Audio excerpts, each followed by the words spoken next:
I'd like to welcome everybody to tonight's meeting. City Council, I'm not your mayor.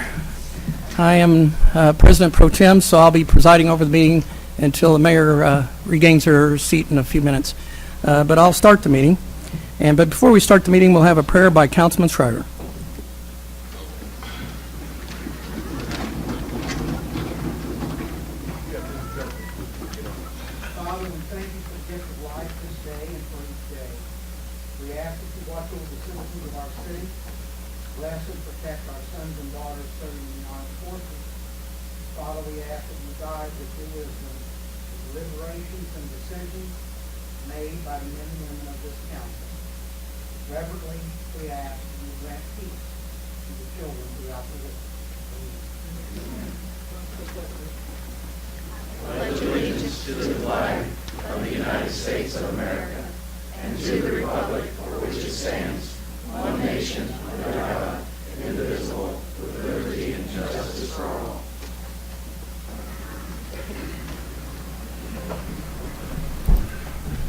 Have a roll call, please.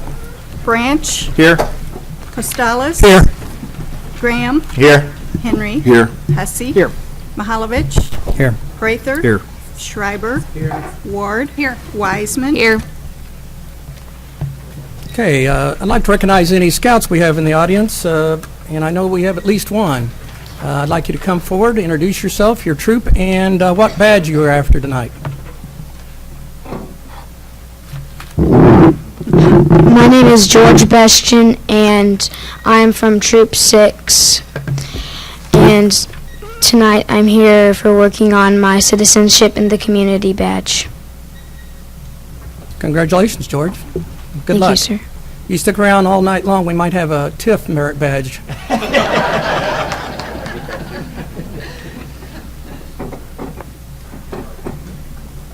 I'd like to call for the adoption of the agenda with the edits that item 4 and 7 will be handled by the mayor when she arrives. So moved. Second. All those in favor say aye. Aye. Opposed? Okay. Motion carries. That means we move to public hearing. I'll have clerk read the bill. An ordinance of the City of Jefferson, Missouri, changing, amending, and modifying the zoning map of the zoning code of the City of Jefferson by rezoning 1.12 acres of land located in the 2500 block of Hideaway Court from RA2 High Density Residential to C2 General Commercial and endorsing an associated comprehensive plan amendment. Ms. McMillan, could you give us a brief on this? Yes, thank you. This application was considered by the Planning and Zoning Commission at their meeting on August 11th, and the applicant is in the process of buying this subject 1.12 acres. It's being split from the larger tract that you see outlined in yellow and black. The applicant intends to construct mini storage units on this 1.12 acres as an expansion of the adjacent business. This is located off of East McCarty, east of Dela Lane.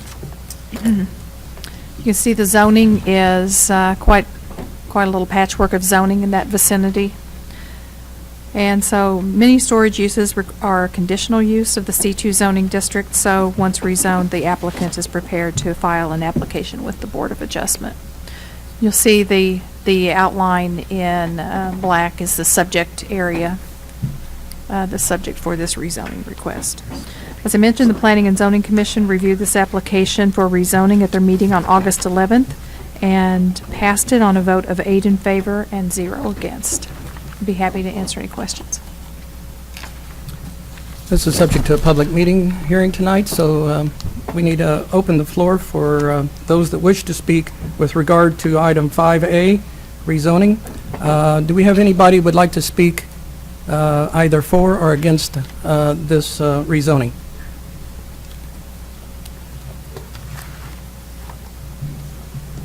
Seeing none, I'll close the hearing. And are we going to dispense with this right now? Okay. Any discussion by council? Seeing none, I assume you're ready to vote. All those in favor say aye. Oh, excuse me. Strike that. Roll call, please. Branch. Aye. Costello. Aye. Graham. Aye. Henry. Aye. Hussey. Aye. Mahalovich. Aye. Prather. Aye. Schreiber. Aye. Ward. Aye. Wiseman. Aye. Okay. Motion passes. Ready for a reading of 5B? Clerk? An ordinance of the City of Jefferson, Missouri, changing, amending, and modifying the zoning map of the zoning code of the City of Jefferson by rezoning .67 acres of land addressed as 2521 East McCarty Street from RS2 Single Family Residential to C2 General Commercial, and endorsing an associated comprehensive plan amendment. Thank you. This is actually a staff-initiated rezoning request. When the first application came to us, it became known that there's an area that's already in commercial use that was on land that happens to be zoned RS2 Single Family Residential. So we wanted to take that opportunity to look at the zoning and potentially revise the zoning to make the zoning in compliance with the use and the use in compliance with the zoning. So that's what this application is about. The area that's highlighted in black hash marks is the area that's being proposed to be rezoned, and it's a little over half an acre, .67 acres. Planning and Zoning Commission also reviewed this application at their meeting on August 11th and recommended that it be approved. I'd be happy to answer any questions. Okay. This is subject to a public hearing. Therefore, we'll open up the hearing for those that want to speak either for or against this. Seeing none, I'll close public hearing. Council debate. Seeing no questions, we're prepared to vote. Roll call, please. Costello. Aye. Graham. Aye. Henry. Aye. Hussey. Aye. Mahalovich. Aye. Prather. Aye. Schreiber. Aye. Ward. Aye. Wiseman. Aye. Branch. Aye. Okay, we're ready for the third one, and I'm going to relinquish my chair. Go ahead and have the clerk read item 5C. An ordinance of the City of Jefferson, Missouri approving a preliminary PUD plan for property located at 910 Fairgrounds Road to be addressed as 910 South Country Club Drive, described as part of the west half of the southeast quarter of Section 8, Township 44 North, Range 12 West, Jefferson City, Cole County, Missouri. All right. Thank you, Councilman Mahalovich, first of all, for filling in for me there. And at this time, we will open the public hearing. Oh, no, at this time, we'll have Janice McMillan. Thank you. Give us a staff report. Thank you, Madam Mayor. This is actually a redevelopment of an existing convenience store on this site. And this is a site at the intersection of West Edgewood and South Country Club and Fairgrounds Road. What's currently proposed is to demolish the existing convenience store, fuel pumps, and car wash and rebuild similar structures in its place. Here's the site plan that was approved by the Planning and Zoning Commission at their meeting on August 11th. And here is a building rendering of the main convenience store building. As I mentioned, the Planning and Zoning Commission reviewed this application for a preliminary PUD plan and approved it on a vote of 8 in favor and 0 against. There were some conditions placed on the approval, but those conditions have been addressed through a revised version of the drawing that's contained in your council packet. I'd be happy to answer any questions. Thank you. Any questions of Mrs. McMillan? All right, at this time, we will open the public hearing. Is there anyone that would like to speak in favor of this item tonight? Anyone against? No speakers this evening? Okay, thank you. Then at this time, we will close the public hearing and ask for any council discussion or deliberation.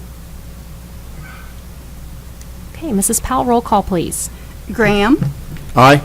Henry, Aye. Hussey, Aye. Mahalovich, Aye. Prather, Aye. Schreiber, Aye. Ward, Aye. Wiseman, Branch, Aye. Costales. Aye. All right, bill passes. Thank you. So at this time, we will back up a little bit on the agenda, and I do want to, first of all, thank council for starting the meeting a little bit, with me coming a little bit late tonight. I did want to announce that the reason I was gone. I'm completely honored that I was awarded the Jefferson City High School Distinguished Alumni Award. So I received this nice award tonight. They had a reception for me over at the Miller Center, and as a class of 1990 J graduate, I'm completely honored and happy to accept that. And they had a nice event for me, and just feel that education is so important, and it was very exciting to have that award. So thank you for allowing me to be just a few minutes late tonight. So we will back up a little bit on the agenda and go ahead and do the resolution or the proclamation for dysautonomia. So we have somebody here, I believe, this evening. Welcome. If you'd like to come, Mrs. Whitney Christine Byers. And I would have had Councilman Mahalovich read this about dysautonomia, but, and I hope I'm saying that correctly too. So if you would like, I may read a portion of the proclamation, and then I'll have you go over a little bit about what this means to the organization. Okay. And thank you for being here tonight. Whereas dysautonomia is a group of medical conditions that result in a malfunction of the autonomic nervous system, which is responsible for automatic bodily functions such as respiration, heart rate, blood pressure, digestion, temperature control, and more.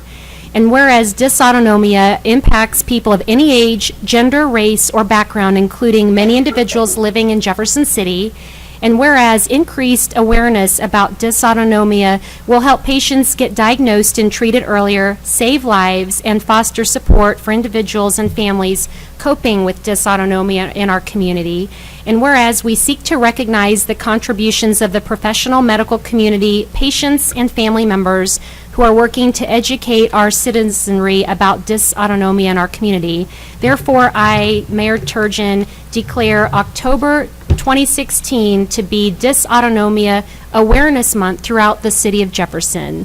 So thank you for being here, Mrs. Byers, and if you'd like to tell us a little bit about this organization, and this is something I had not heard of until this proclamation.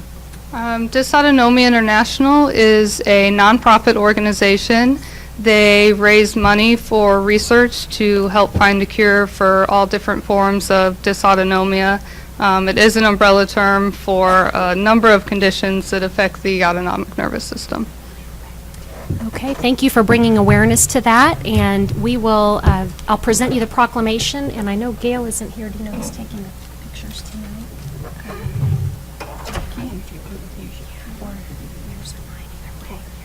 Give it to Janice.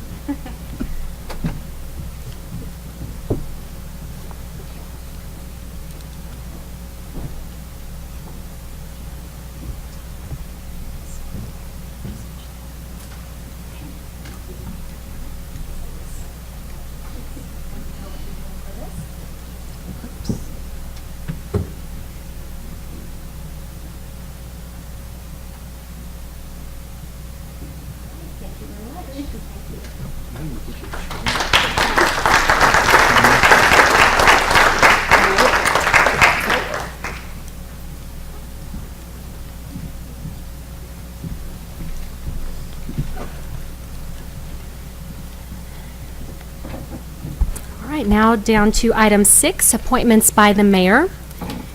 We have, Mrs. Stroke typically would go through this. Would you like me to just do this? Anybody at the pre-meeting taking that on? I'll go through the list. We have for Board of Adjustment, Katie Lacey, Brad Schaefer, Robert Gammon. Housing Authority Tenant, Minnie Word. TIF Commission, Eric Strump, former mayor. Library Board of Directors, Jeff Briggs. Environmental Quality Commission, Christy Campbell and Ashley Varner. At this time, I'll ask for a motion to approve the slate. So moved, Madam Mayor. Second. Any further discussion? And we'll take these up all as a group. All in favor? Aye. Any opposed? Motion passes unanimously. Item 7, presentations from staff, consultants, and invited guests. And we're very honored this evening to have a special guest here tonight who came really far to be with us, Vanessa, who is visiting from Germany, and we'd like her to welcome her to the podium along with Mayor John Landwehr. We're so glad to have you all here tonight. And Vanessa, I won't even try to say your last name. I'm going to have you say it. I thought about saying it, but I know that your friends and family and people you work with in Germany actually tune in and they watch this, so I want to make sure that we say everything correct. So first of all, welcome. The German-American partnership that we have is very important to our community, and several years ago, Mayor Landwehr started a partnership between Münchberg, Germany, and our city with Old Munichburg and our ties that we have. So we're very happy to have both of you here. So I'd like to welcome Vanessa. Well, it's my privilege to introduce her. Vanessa is, I'm not the special guest, don't worry. But Vanessa is a recent graduate from her university in Munich. She's a native of Münchberg, Germany, our partner city, which is 2 hours to the north. But she's a recent graduate, and she's attending Columbia College, taking a course there, sending articles back to her newspaper, the Frankenpost, and doing some reporting here. That's just an introduction. Vanessa, would you give them just a little impression of Jefferson City? It's all really good, right? Okay. First of all, hello and thank you for having me here. It's very exciting for me to be finally in Jefferson City after I wrote a lot about the city and the mayor for the newspaper Frankenpost. So my last name is pronounced Schweinshaupt. It's not a nice name, and I won't translate it because it's really not nice, so forget it. Yeah, John mentioned it. I'm here for like 9 weeks doing a course in Columbia College, and I'm an officer in the armed forces. I'm a lieutenant, so this is what brought me here. They pay for me being here, so that's nice. Yeah, and I love it here. It's pretty different from at home. It's big, but not really big. It's just widespread. But everything here, I have the feeling everything here must be big, has to be big. Big cars, big house, big city, but also big hearts. So I feel very welcome here. I feel very at home here. So it's really nice that you have me here. And I will come back next year to do my master thesis here because I figured out that newspaper work is also pretty different from at home. So, and I will going to write my master thesis about News Tribune and the story of News Tribune, the history, and doing a little bit analysis. So this is all.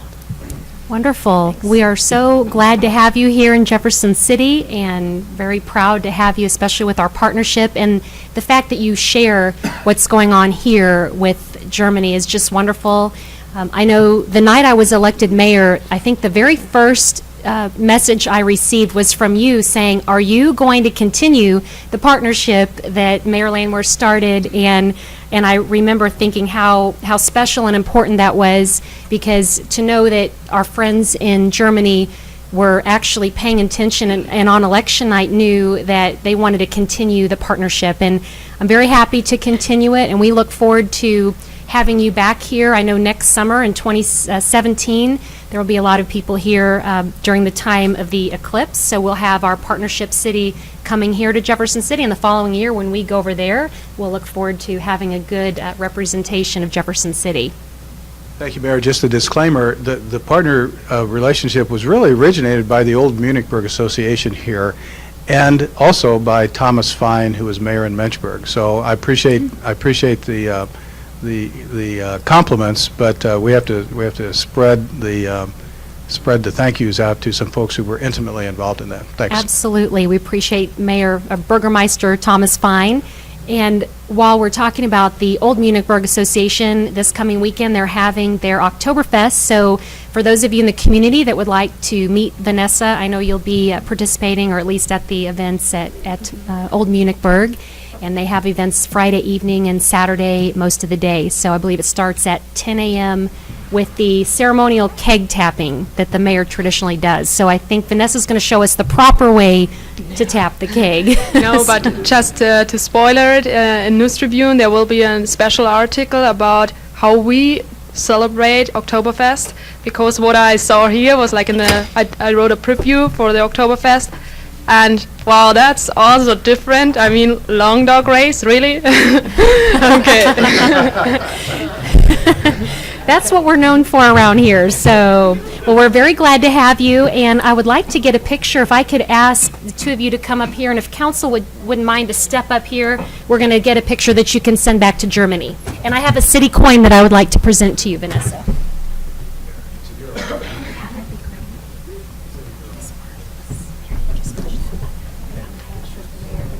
Oh, good. Did you guys call each other? Yeah, I called her. We talked last night. Yeah. JC Well, see, I got gold on too. Oh, okay. I'm not flashing with you either. I checked it out. We can step up here. This is the most important thing I say. Making sure I don't clash with you guys. Well, that's good. We're happy about that. Are you sure they can see you? I can move.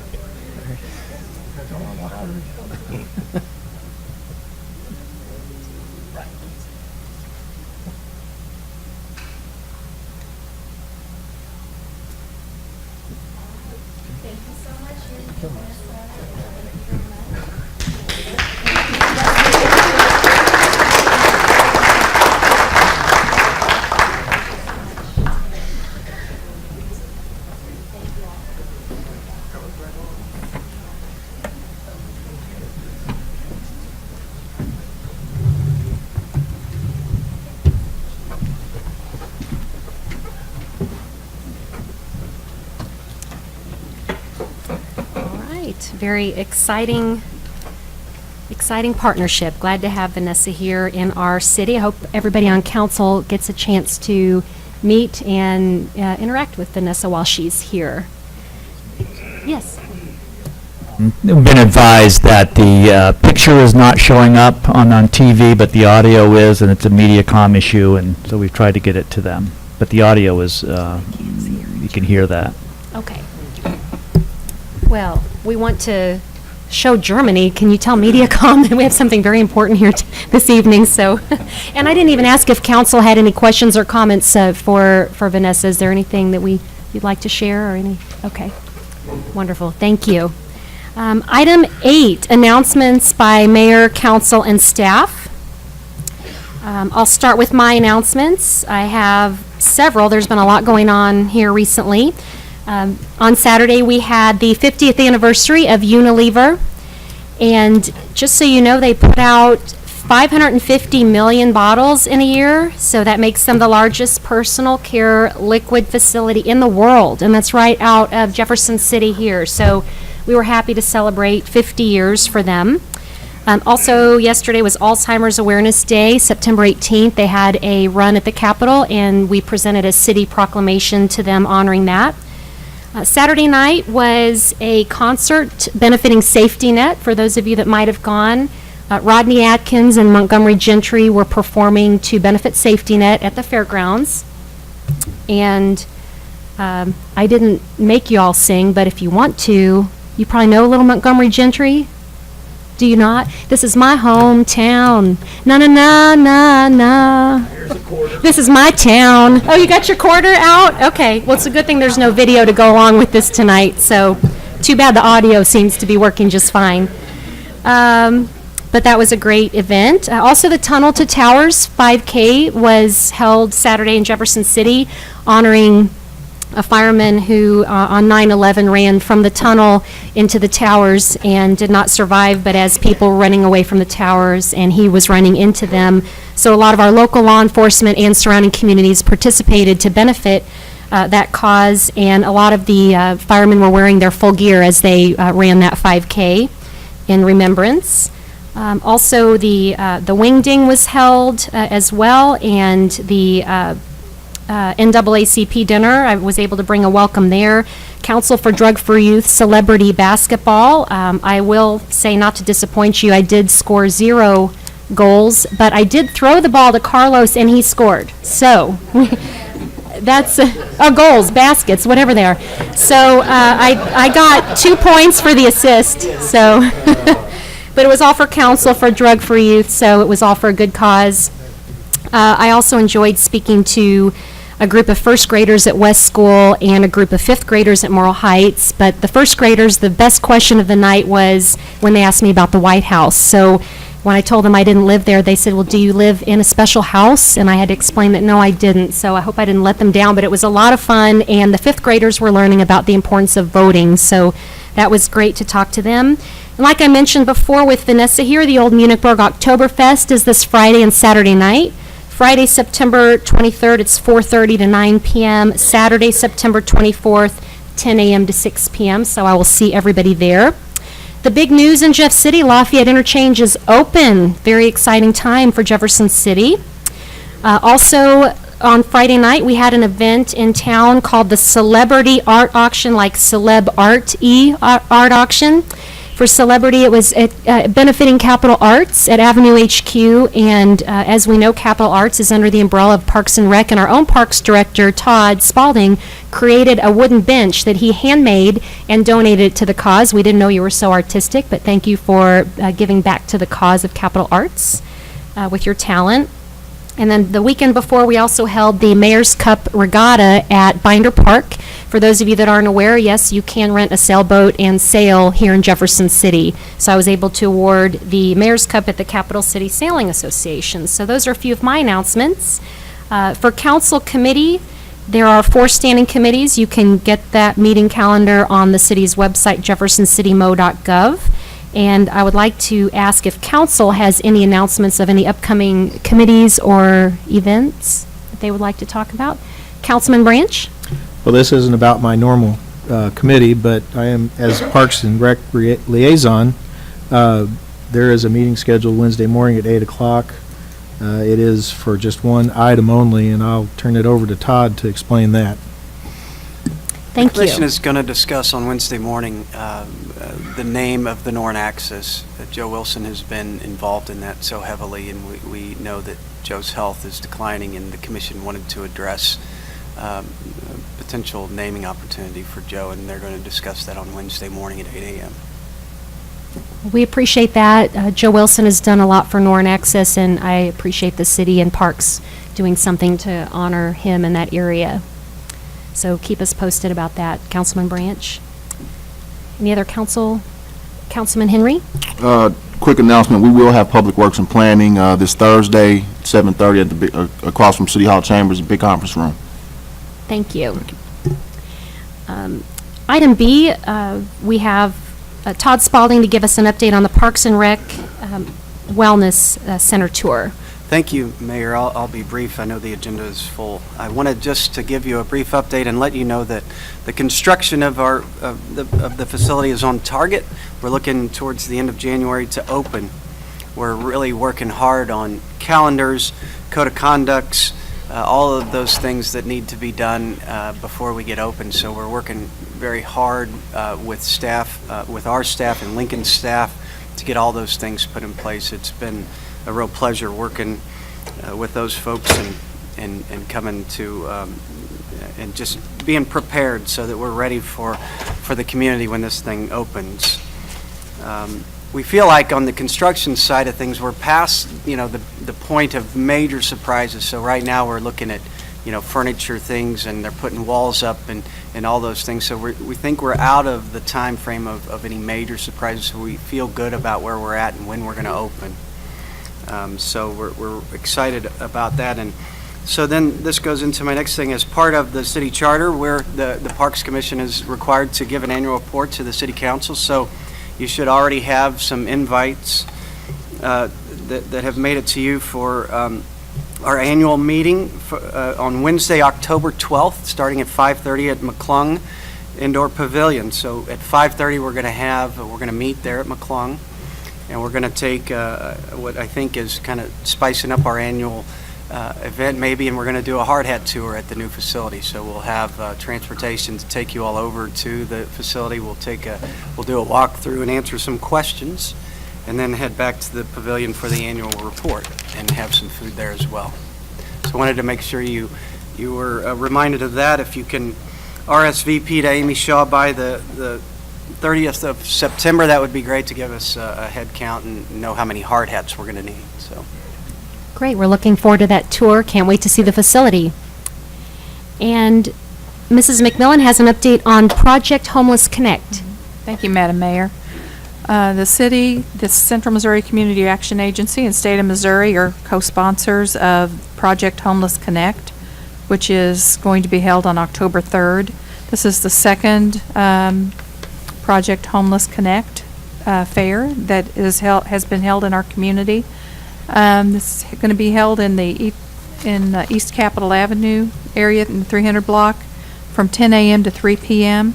So there are a lot of services available to participants, including some basic medical and dental services, information on how to obtain a birth certificate or an ID card, housing counseling, employment services, benefits, substance abuse and mental health services, veterans benefits, and all kinds of medical testing, haircuts, showers. Also, if you know of any participant, we'd appreciate you letting them know about the fair. Or if you want to volunteer to assist, you can email Project Homeless Connect, jcmo.phc@gmail.com. Thank you. And then you also have another event with the tire and electronic waste collection between the city and county. Yes, thank you. The City of Jefferson, in cooperation with Cole County and our Mid-Missouri Solid Waste Management District, is sponsoring a tire and electronic waste collection on Saturday, October 15th, and this will be from 9 a.m. to 1 p.m. at Cole County Public Works at 5055 Monticello Road. There are some fees associated with the tires, but it's very minimal. We'll have this information out on our webpage, and please pass this information along. Thank you. Thank you. All right. Item 9 is the Lincoln University Student Representative update. Mr. Jonathan Jackson. Good evening, Madam Mayor and Councilmen and women. It's always a great day to be a Blue Tiger, in my opinion. I know that's kind of biased, but it's a great day to be a Blue Tiger. Lincoln University has been very busy, as I'm pretty sure most of you guys can tell. Well, for the last 3 weeks, we've had a football game. Where we played Link University of Pennsylvania, and this past weekend Quincy University. Unfortunately, the Blue Tigers were not victorious, but we remain optimistic for the future. We still had a lot of games to go for, so we remain optimistic. Last week, Tuesday, September 14th, 2016, Lincoln University officially turned 150 years old, and we were very happy and very excited. I'm just glad it wasn't literally someone turning 150 years old, but a big, large entity. We was very excited to officially celebrate our 150th year anniversary on campus. Homecoming is around the corner on October 2nd through October 8th, 2016. I would like to cordially invite you all to participate in the parade Saturday morning on October 8th and partake in the festivities at the homecoming game later on that evening at 2 p.m. I will email out more details to you guys soon regarding so far as parade information, also the tailgates and the receptions and things of that nature that you guys will, I'm pretty sure, like to partake in. This is a big year for us, our 150th year homecoming, and hotels were full like 3 months ago, and they're filling up even in Columbia, so I couldn't even find my mom hotel room. So there's going to be a lot of people here, so we're looking forward to it. This past Friday, myself, Councilman Graham, and the mayor, along with many more city celebrities, traveled to Thomas Jefferson Middle School, where we educated the students on why to remain drug-free. We played basketball and danced away.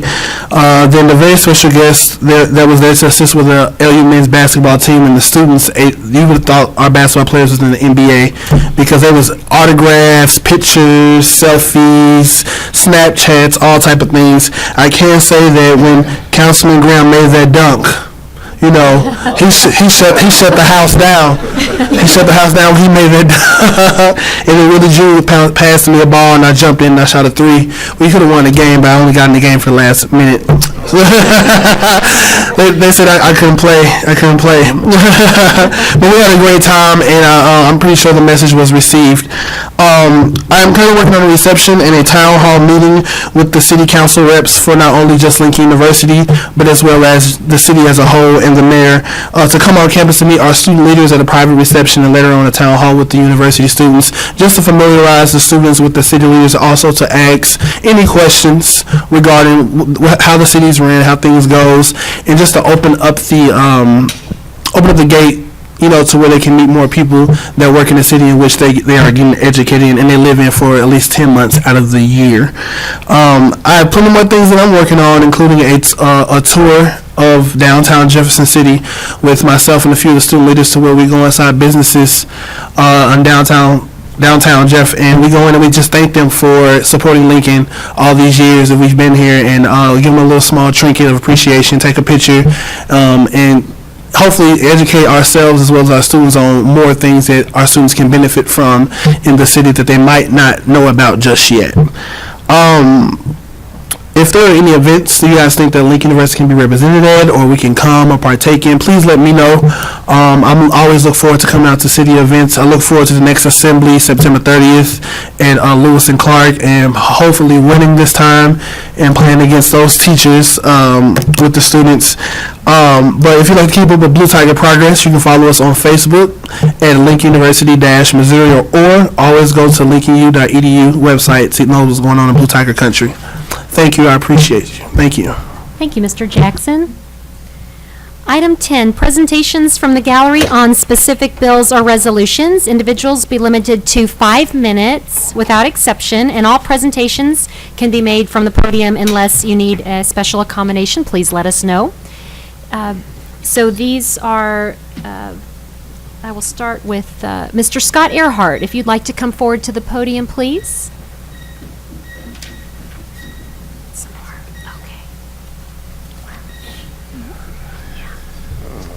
Good evening.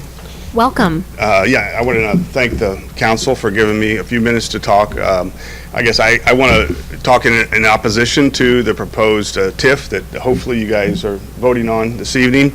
The part of what I'd like to speak about is the TIF is, he's asking for nearly $9 million for a $56 million proposal, which I think is very inflated on costs to the extreme of, I would say, close to $20 million. It's overinflated on costs. But I guess the thing I would like to focus on is the Jefferson Street development, that his nearly 9 acres there. He did make a great purchase on that land. He purchased it for a little over $1 million. And it's a very viable piece of property that really doesn't need public support in order to develop. There has been recently 3 other businesses that have been opened on that corridor with Big O Tires and Southwest Veterinary Animal Clinic, and then the Sunbelt Rental, and viable businesses that have been developed and without the need of public assistance and public funds. And so that corridor and that 9 acres is a very valuable piece of property, and it really will develop without the assistance of public funds. And so Mr. Peoria has stated that piece of property, or he has theorized that piece of property would sit empty for the next 23 years and not be taxable or taxed at a premium rate of a developed property, and that is completely false in that regards. And I'd also like to point out that he has made some personal attacks against some other businesses, and mainly ours. We are a good hotelier in town. We take pride in the fact that we are located in Jefferson City, and we pay our taxes and want to be part of the community, and so.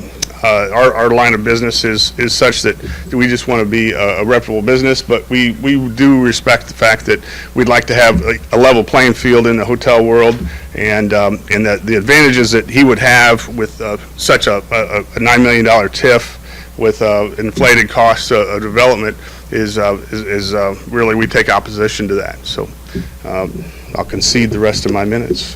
Thank you. Okay, thank you, Mr. Earhart. Any questions? Okay, thank you very much. Next, we have Mr. Mark Randolph.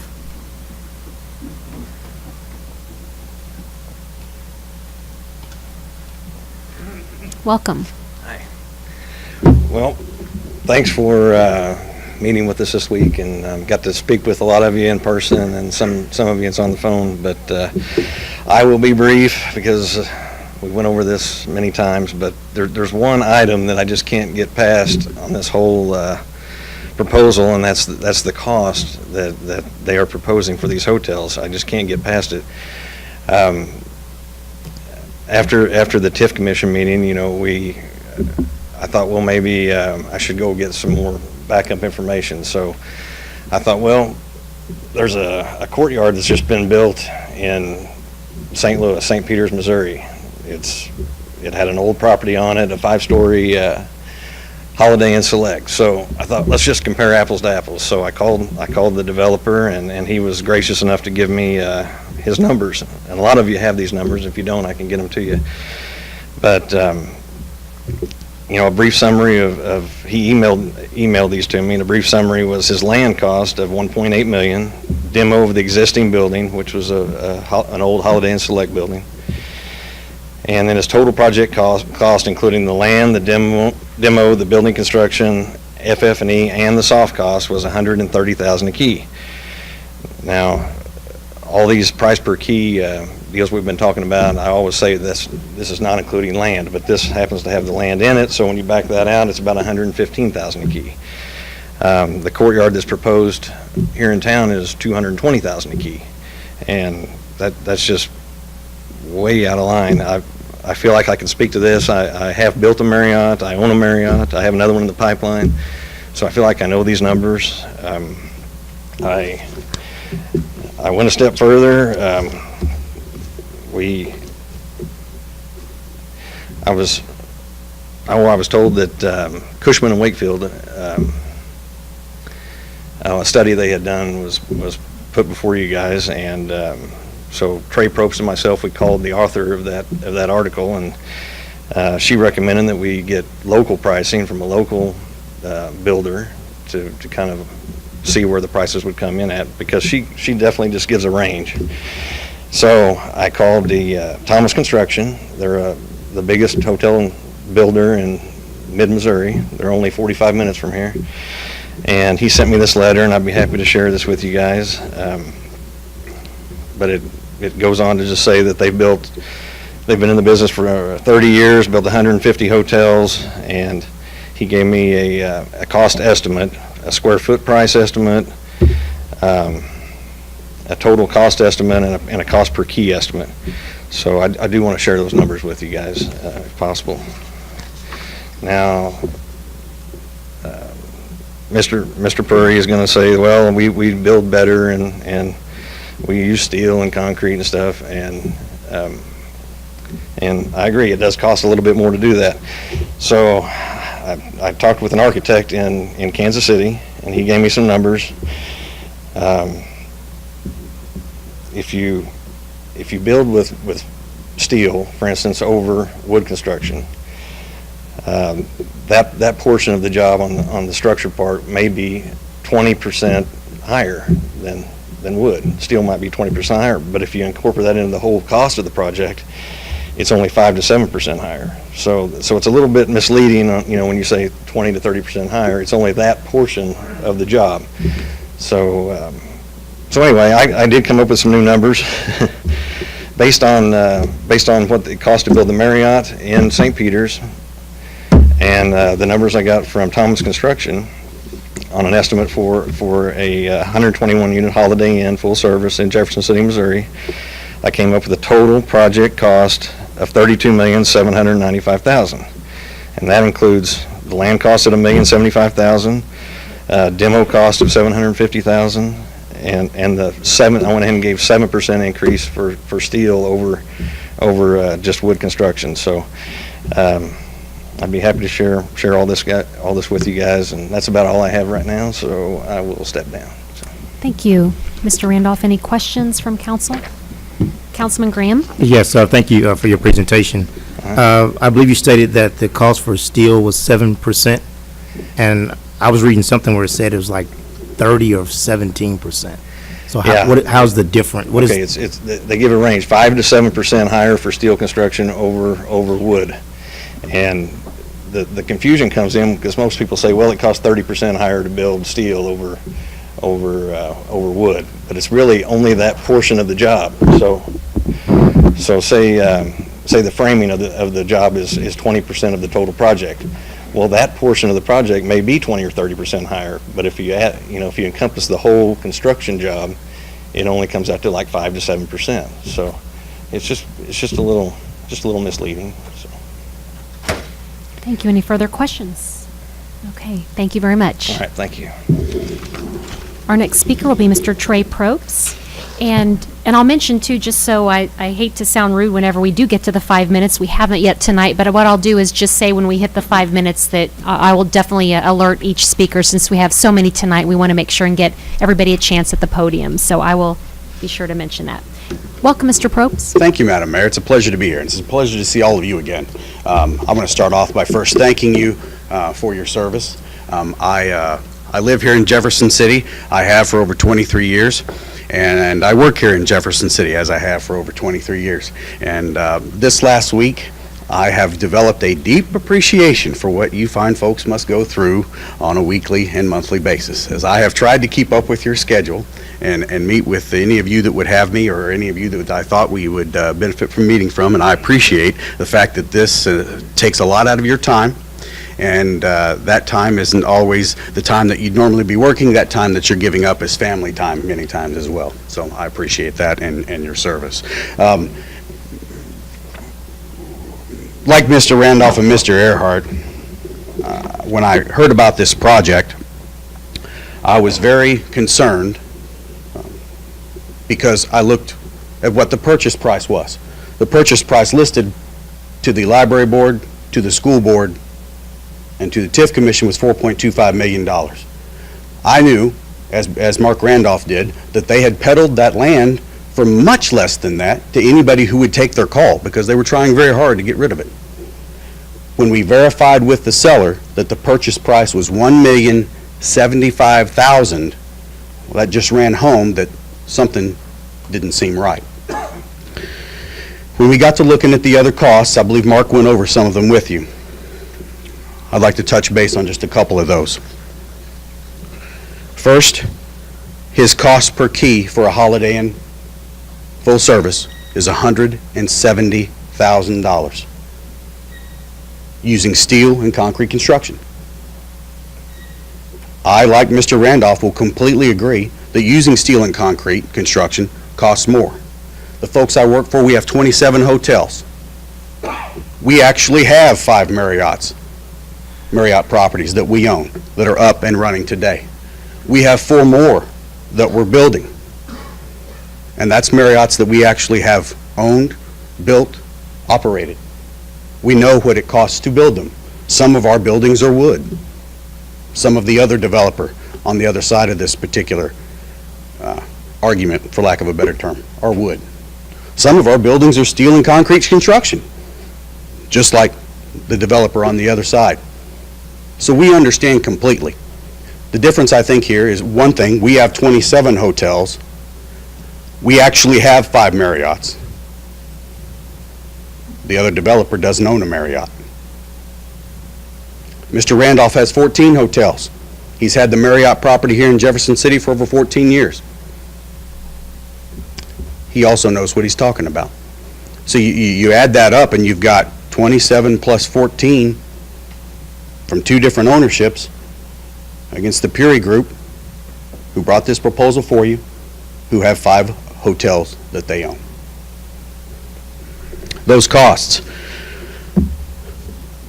We saw the Cushman-Wakefield study that was passed out to everybody. I called Miss Elaine Sollins. I said, Miss Sollins, were you aware that your article was being used?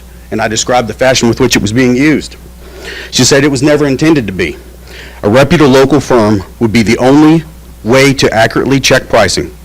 Her pricing guides are so vast because it costs so much less to build in the Midwest versus downtown Manhattan or LA.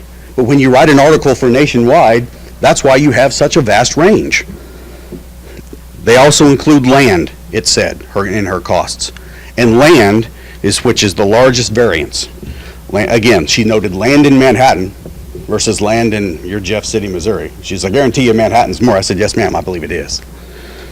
She reiterated that the Midwest was the area of lowest cost to build.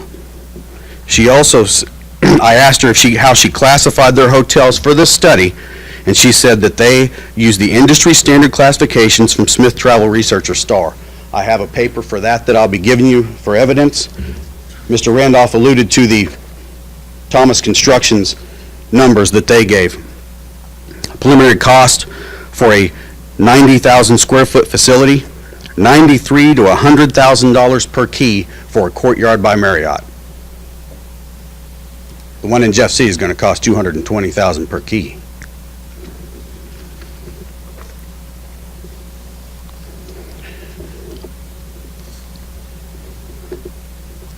Annexation is a topic that I know is part of this, and I apologize, my time, unless you may grant me a further time. That would be up to the council, so in order to be fair, we would do the 5 minutes unless I hear any different from council. So, any questions Please. from council? Councilman Mahalovich. Yes, Mr. Mahalovich. The only question I would have, since you're into the math on this, is that we have an outside counsel that advises us on these costs and whether or not they are reasonable to meet the but-for test. And I was wondering what's your take on that? Because our advice is that these numbers do meet the but-for test and do have a reasonable return on investment. Sure. One, I think you're referring to the Springstead study? Okay. It is my understanding that there are two ways with which to vet these projects. One way would be if the project is bonded and it's vetted a certain way. The other way to vet the project is if it is an unbonded project, this one falling in the unbonded category. If these numbers were the numbers that were given by the developer to the folks at Springstead, and what they did was say, yes, you have 5 plus 5 plus 5 equals 15, I would agree with that. Otherwise, where were they certified? I can't find it. It's not in anything. Where were these costs certified? And what did they use for any comparisons? Were those comparisons in mid-Missouri? Were they in St. Louis? Were they in Chicago? Were they in LA? We don't know. So it's hard for me to answer your question exactly without understanding how they vetted them. But as I said, it's my understanding that there are two ways to vet them. One is if it's bonded. If it's bonded, they check those costs. They certify those things. And one is if it is an unbonded project. And that's what we were told. Mr. Sigmund may be able to speak better to that particular thing in answer to your question, Councilman. Thank you, Mr. Probst. Any further questions? Thank you. Thank you, ma'am.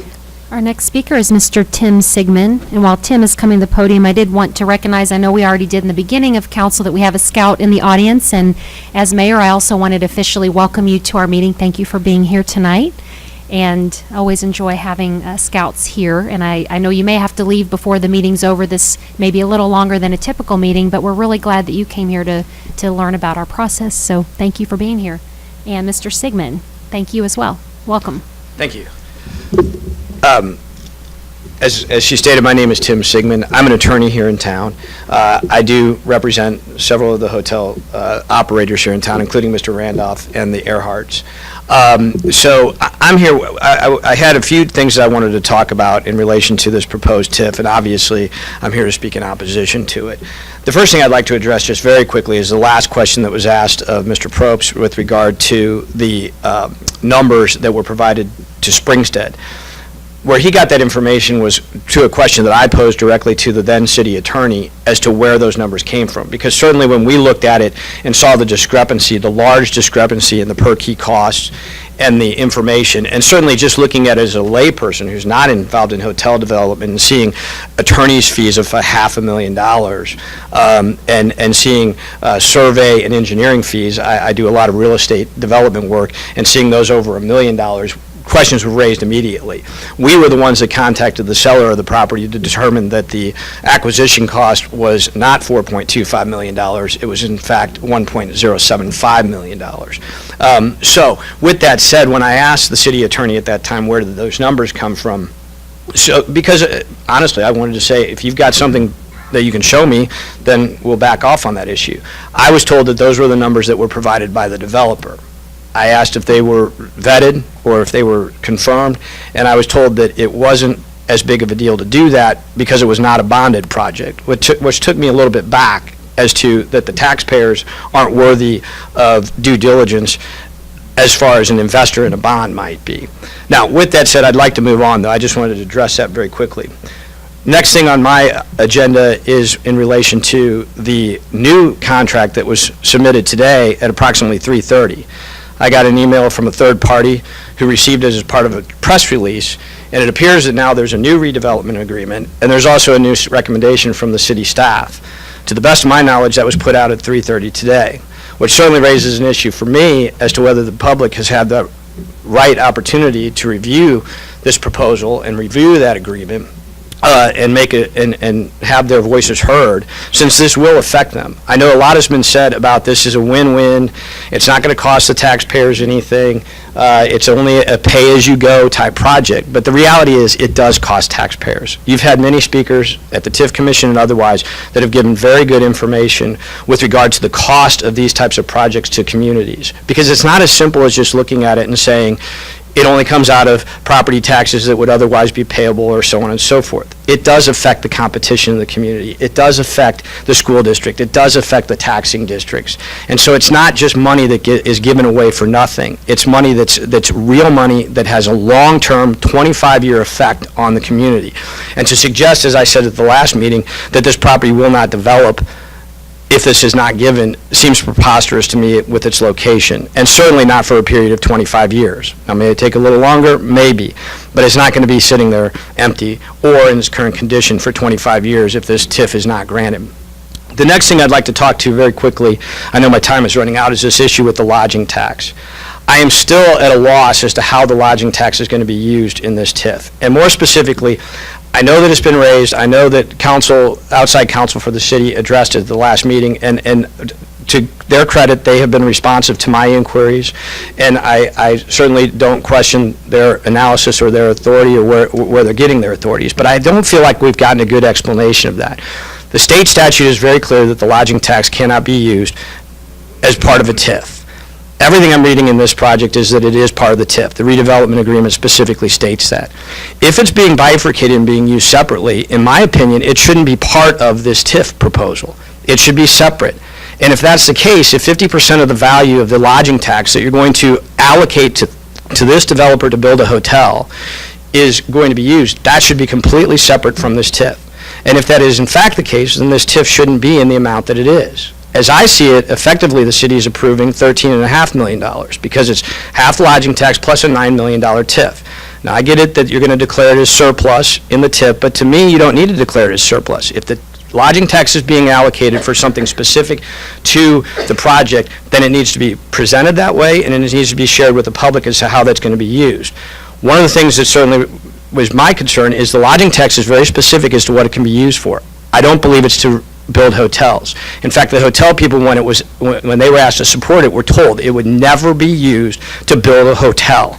It's to be used for convention, visitor, and tourism. Hotels are not tourism. Hotels accommodate tourists. I think I'm out of time, but I'd be happy to take any questions. Thank you. Any questions for Mr. Sigmund? Thank you. Thank you. And next we have Cindy Neff, I believe.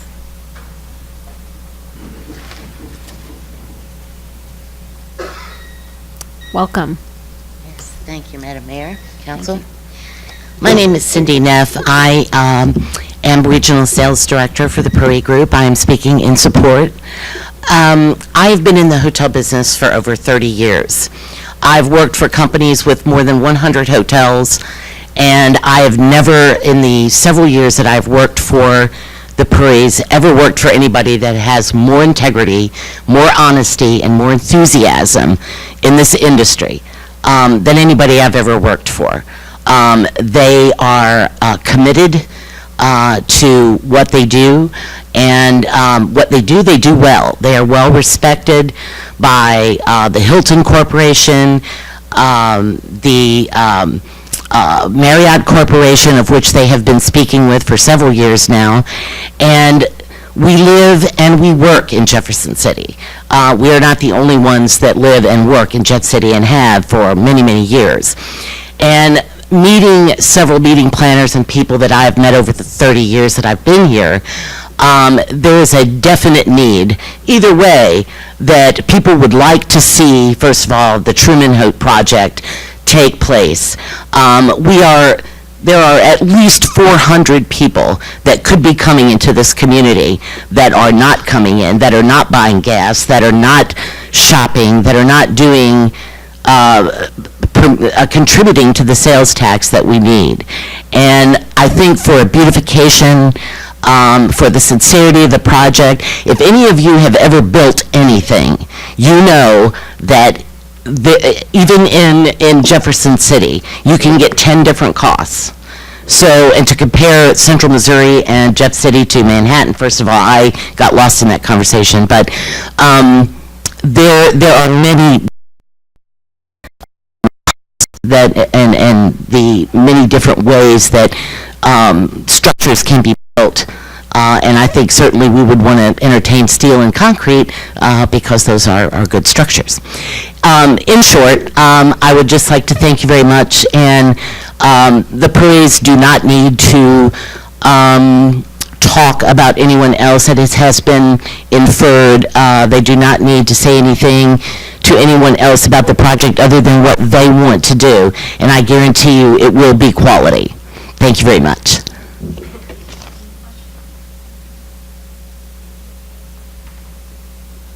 Thank you. Next is Spike Earhart. Thank you. Welcome.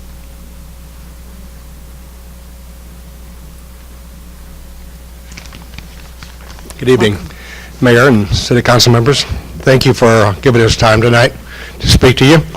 I'm first generation hotelier of the Earhart properties, and I have 3 sons that are in business with me, and we have a lot of great people working for us. There's a couple of them you heard from tonight, Trey and of course Scott, and we just been very pleased with your community, and we'd like to really see things progress here. I guess if speaking to the cost mainly, we actually built 5 Marriotts. We operate 5 Marriotts presently, and we're actually building 4 more Marriotts, and part of the cost of those 4 Marriotts that we're building right now, there isn't any of them running more than about $100 a key. About $100 to $105 is the highest any of them are running. And these are current prices. These are prices where we got one property that's going to be opening this year yet. Another property that's going to open probably in the summer of 17. Another one in 2 more in the fall of 17. So these are current prices in Marriott products, and so we really feel that those prices that the peers are speaking of are very inflated, and we really think that's really really unfair to claim that much for our cost of a Marriott. And these prices that we have are current because we are actually currently building these Marriotts. And the other 5 Marriotts we're operating, they're in that line of $100,000 a key. So we really feel that this is really current and this is really fair. So we just really hope that you really consider what you're doing here, and we really want to see Jefferson City progress. We'd like to see a lot more business come, but we want to make a level playing field for everyone. So, any questions you want to have for me? Thank you, Mr. Earhart. Councilman Graham. Yes, Mr. Earhart, thank you so very much. I have 2 questions for you. One, you said that the Marriott is $105,000 a key. Is that still, and where is that located at? That is located probably in St. Joe, Missouri, And it's going to be wood construction, it'll be 4 stories. If you do a cement and steel, you're probably looking at about a 5 to 7% more. Thank you. Any further questions? Thank you. All right, next we have Kathy Bordner.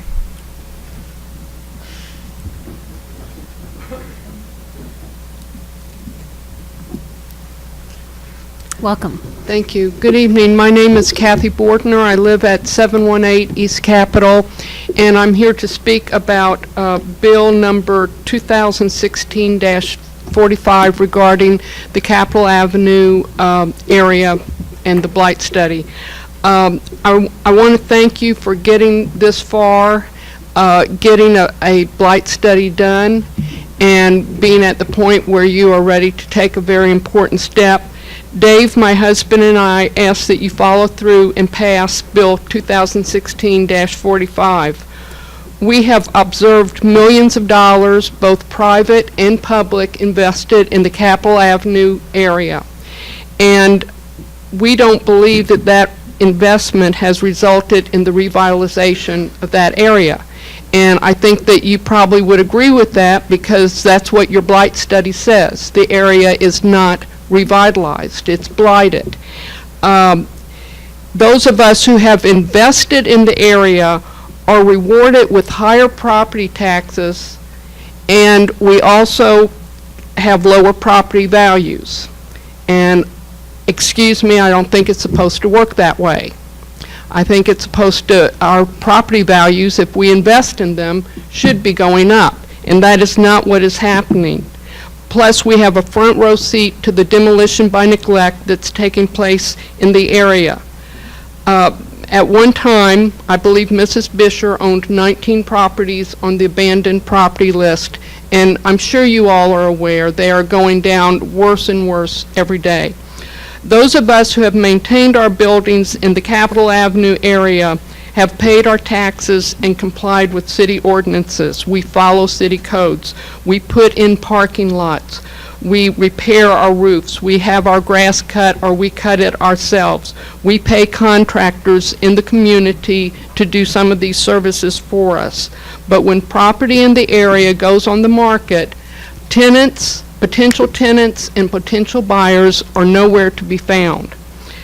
Our city government, our county government, our public school board, and other tax entities are losing real estate taxes due to the low value of Barbara Bisher's properties. The values of other properties in the area have also decreased significantly. The Marmaduke House is a textbook example of the impact of the Capitol Avenue neighborhood blight on property values and real estate taxes. The only way this situation will change is if you take the initiative to change it by passing this bill and moving forward with the next steps. And again, we really appreciate the fact that you are at this point, and we know that it took a lot of courage to do what you've done already, and we know you don't get paid a whole lot to do that. People throughout Jefferson City try to be good citizens. Most of us follow ordinances, pay our taxes, and do what you ask of us.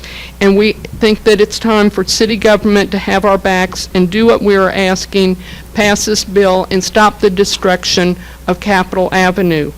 Furthermore, Dave and I encourage you to also move quickly to put the Capitol Avenue and East High overlay districts in place.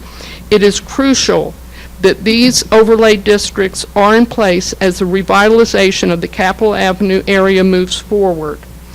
Finally, I want to mention that the Historic City of Jefferson, an organization that all of you are probably familiar with, will have a walking tour of the neighborhood this Sunday, September 25th from 1 to 5. We encourage you, we encourage the public, people who are watching this to attend that walking tour and learn about the area. This is going to be very educational, and it's not just about these wonderful old houses. It's about the blight and the impact it's having on our community. Thank you very much, and again, we appreciate the hard work that you do. Thank you, Mrs. Bordner. I know you not only have invested, but you live there, and that's your residence directly across from the prison there on Capitol Avenue. And I appreciate the investment and also being a resident, because that's part of the whole fabric of that neighborhood, is having residents such as yourself, and you see the value in it. So thank you. But thank Are there you. any comments or questions from council? Thank you. I do want to say we absolutely love living over there, and we would encourage anyone to consider living in that area. It's incredible how wonderful it is. Thank you. Thank you very much. Next, we have Michelle Burrows, please.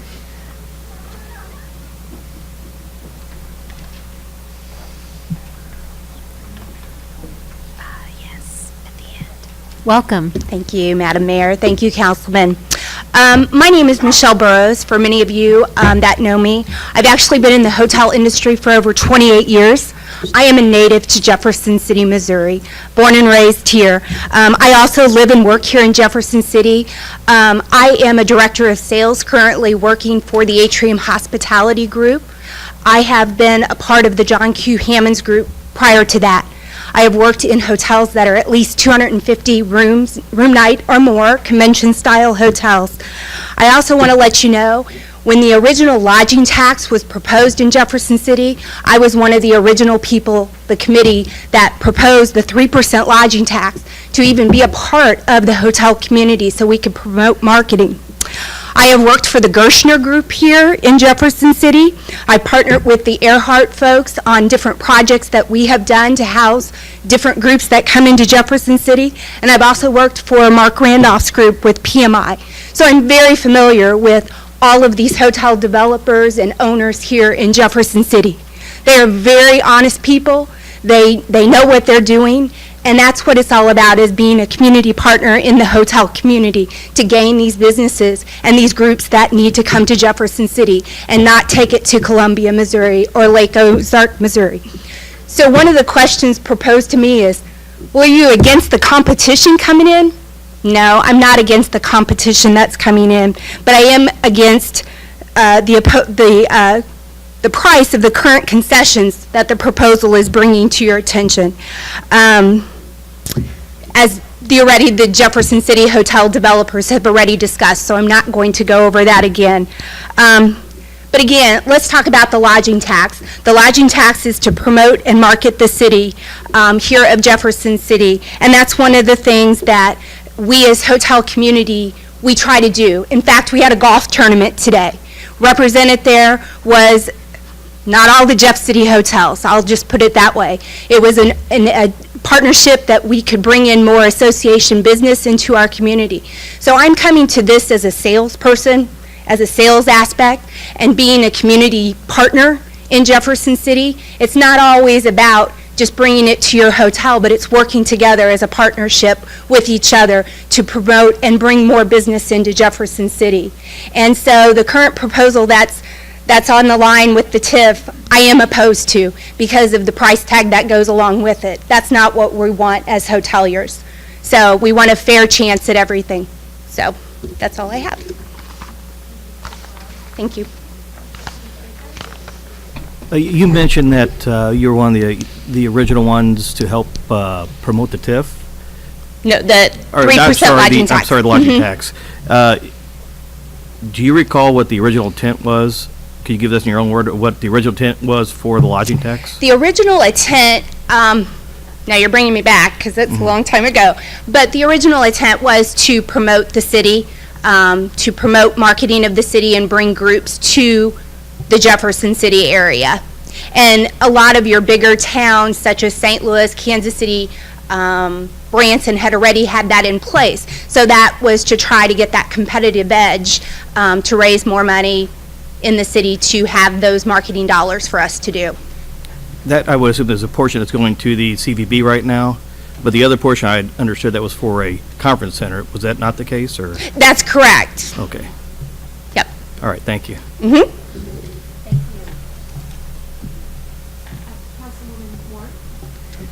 Being in the sales area, the arena of hotels, do you find often that you have to turn away any type of event in our town because there aren't enough hotel space? Yes. Yes. Thank you. That is true.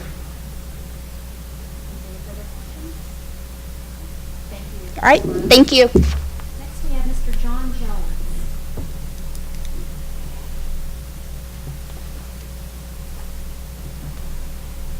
Good evening, Madam Mayor, Council. I'm just here on the support of the TIF.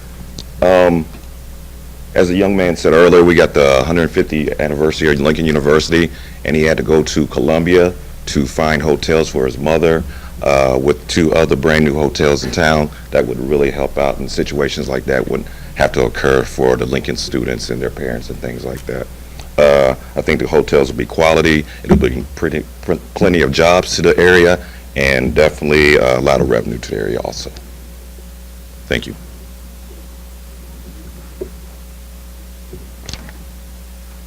Sorry, my mic is off there. Thank you. Mr. Jeff Wolt, please.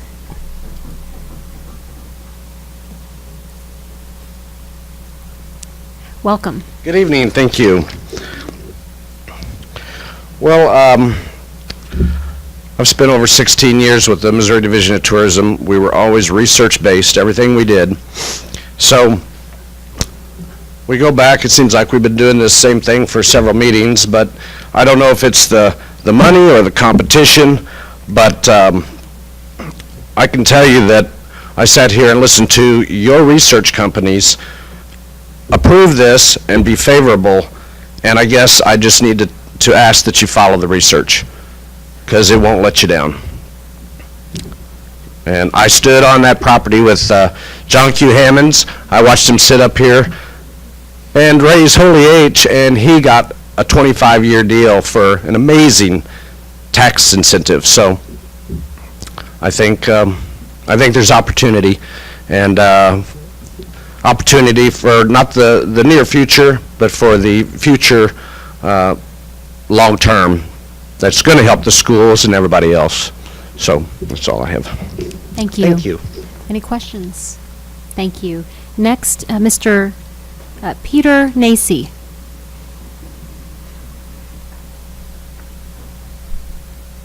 Welcome. Hi, thank you for having me here. I'm Peter Nacy, go by Pete. I'm not William Pete Nacy, lawyer. I'm just an electrician. I've worked for the Puries on a number of their projects since 1993, and they've gotten better all the time. For these people to come up here and to say how much this building or that should cost, I don't think you can do that unless you got everything right in front of you. They build a concrete and steel building. The other advantage of that is when you're building with wood, if you all have seen any new wood construction, the wood isn't even seasoned now. We have rainy season, it molds, all they can clean up is what they can see. You can't see all the mold. You build with concrete and steel, you don't have that problem. Since I'm an electrician, let's just go to the electrical side of it. You can use aluminum for service wires now. They've never used aluminum service wire. That's a big cost difference. You got to know if that's what these people are doing. The last one they built, all LED lighting. LED lighting is very expensive. So you got to compare apples to apples, oranges to oranges, and for them to say this costs this, I don't think you can do it unless you got the blueprints, the item, and everything you're using in front of you. The Puries built a quality building. They've got a building just down the road here. What an eyesore that was until they took it over. And do you realize the addition where the pool, the exercise room, and the meeting rooms, that was all added on. None of that was there. And I guarantee you, I worked on that project, and it was not the architect or engineer that put that together. It was Dr. Ray Puri. He knows what he's doing. He's been building for a long, long time. As far as this TIF stuff goes, I don't know what the regulations are, but if you got a blighted area, and that is a blighted area, and it was blighted before they bought it. If you all have been in there, back when it was Ramada, it was one of the most outstanding things. Once it went to Truman, if people be honest with yourselves, it started going downhill. I had to go over there when they bought it to do a Band-Aid on it so they could open it and try to keep it for business. It's just, it's gone. It's gone. It's just, some things don't last forever. I just want to tell you that they will build you a quality building, they will build you a quality project, and this is long-term jobs.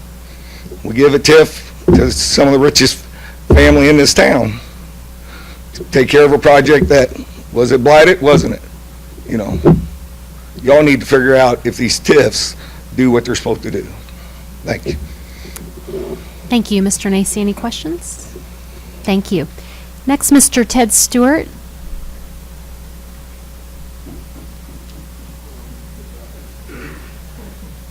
Could I be last?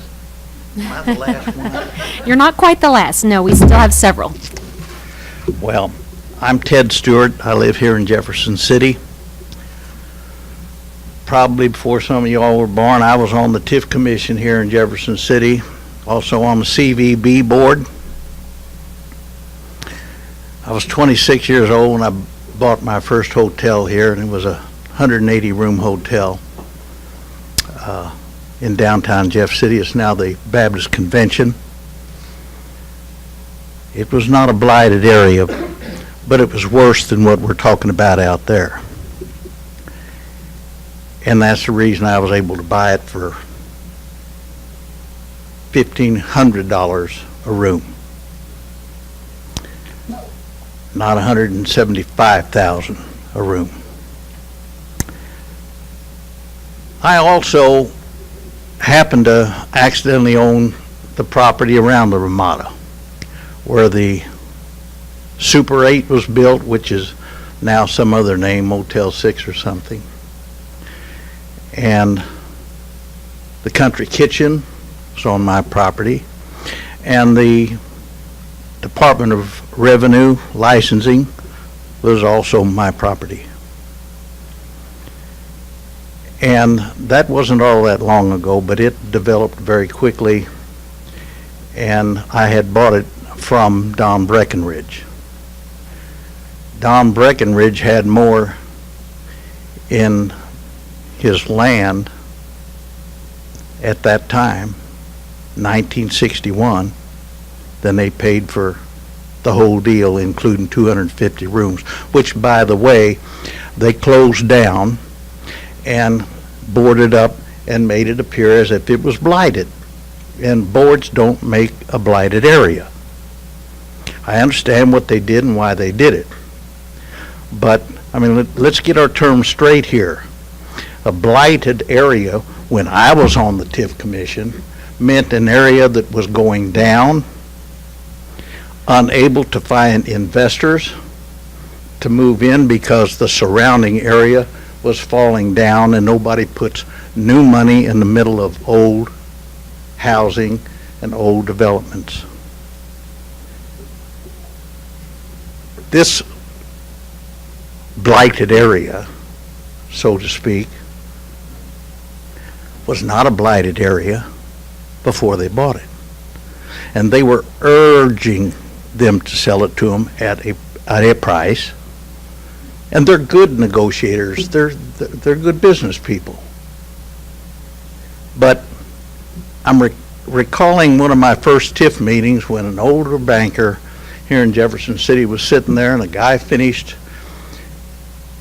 his presentation and looked up with a big smile on his face. He thought he was doing real good. He said, and those are the figures, and the figures don't lie. Without looking up from his notes, the old banker said, yes, son, but liars figure. We're not putting any new rooms in Jefferson City. We're replacing some of the rooms they've closed down. So there again, it's not new development, it's replacement development. You need to know that, because that changes the reason for getting their TIF. I appreciate your time. I'm leaving 1 minute and 9 seconds on the table. Thank you very much, and I'll answer any questions. Thank you. Any questions? All right. Thank you, Mr. Stewart. Thank you. Next is Beverly Fox. All right. Is there a Beverly Fox here? Okay. So we'll go on to Shan Johnson.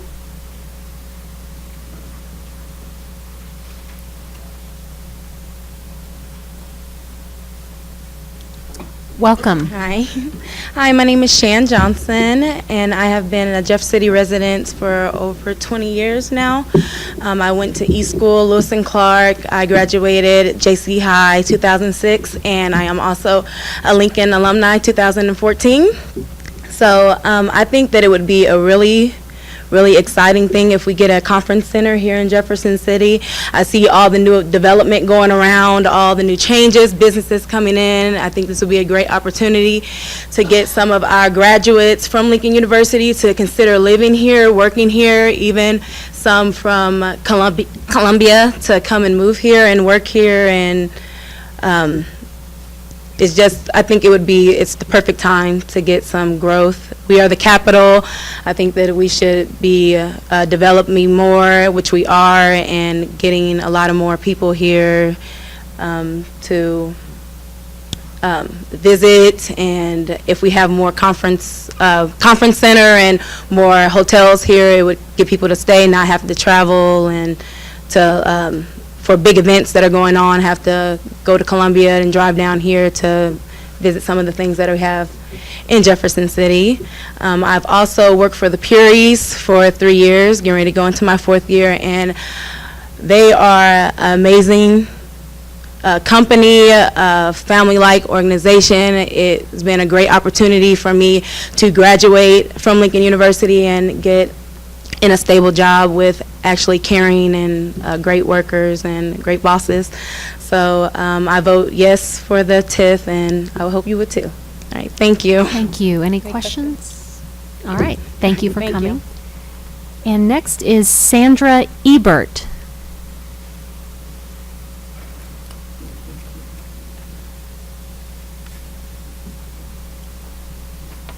Welcome. Hi, welcome.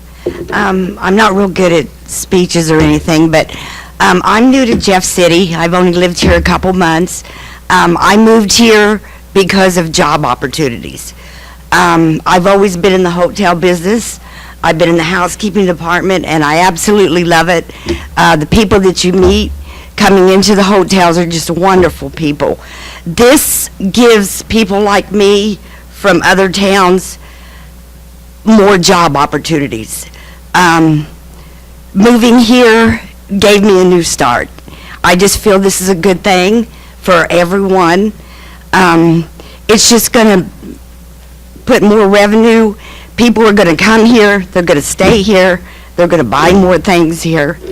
And I think that's kind of about all I have to say, but I really hope you guys take a good look at this, because it's a good thing that they're doing. Thank you. Thank you, Ms. Ebert. Any questions? All right, thank you. Next is Vivek Puri.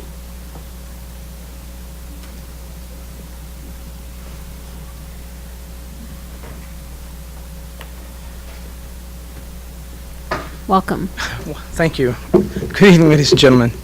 I'll try to keep this short and just try to address the points. Many of you have already asked questions of me, and I've taken an opportunity to reach out and ask questions that address your concerns or concerns that have been raised by opposition. I've given you comparative analyses and so forth for you to look at.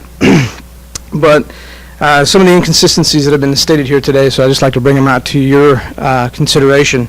The property was being peddled so hard, they called everybody to sell it, Mr. Pope said.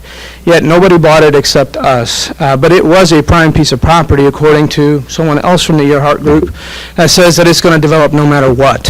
Everybody had the opportunity to buy that piece of property. They were called. They didn't take it.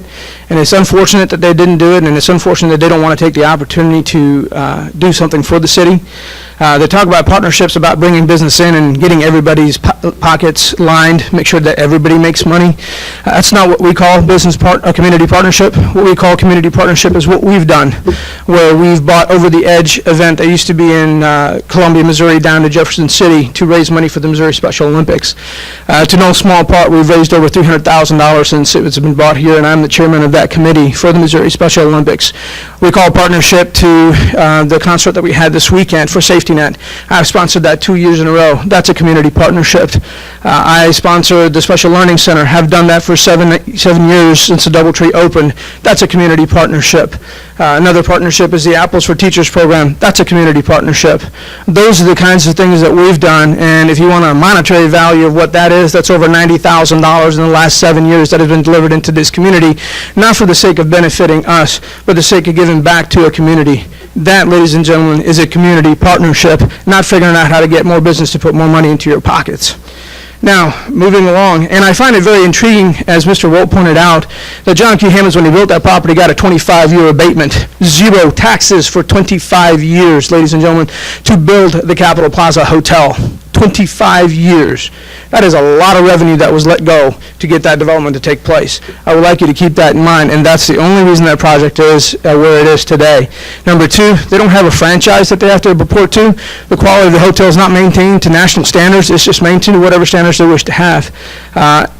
You be the judge of if those standards have been met.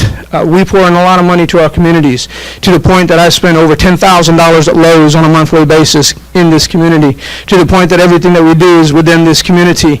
Our electrician is from this community. Our HVAC contractor is from this community, Lehman Heating and Cooling. These are the individuals that get benefited directly by us. Coursemire Fire Protection that does the fire protection, Mainline Fire Protection that runs the systems, all Jeff City companies. Those are the contractors that are going to be benefited by this. Costs are inflated. I beg to differ, and I think Springstead has done an excellent job in comparing what's known as an RS Means Index. They've given you a range of what this project should cost between 142 to 162 for Phase 1, 137 to 157 for Phase 2. In Phase 1, we're at 146, which is on the low end of the spectrum, and in Phase 2, we're at 136, which is below the lowest starting range on RS Means.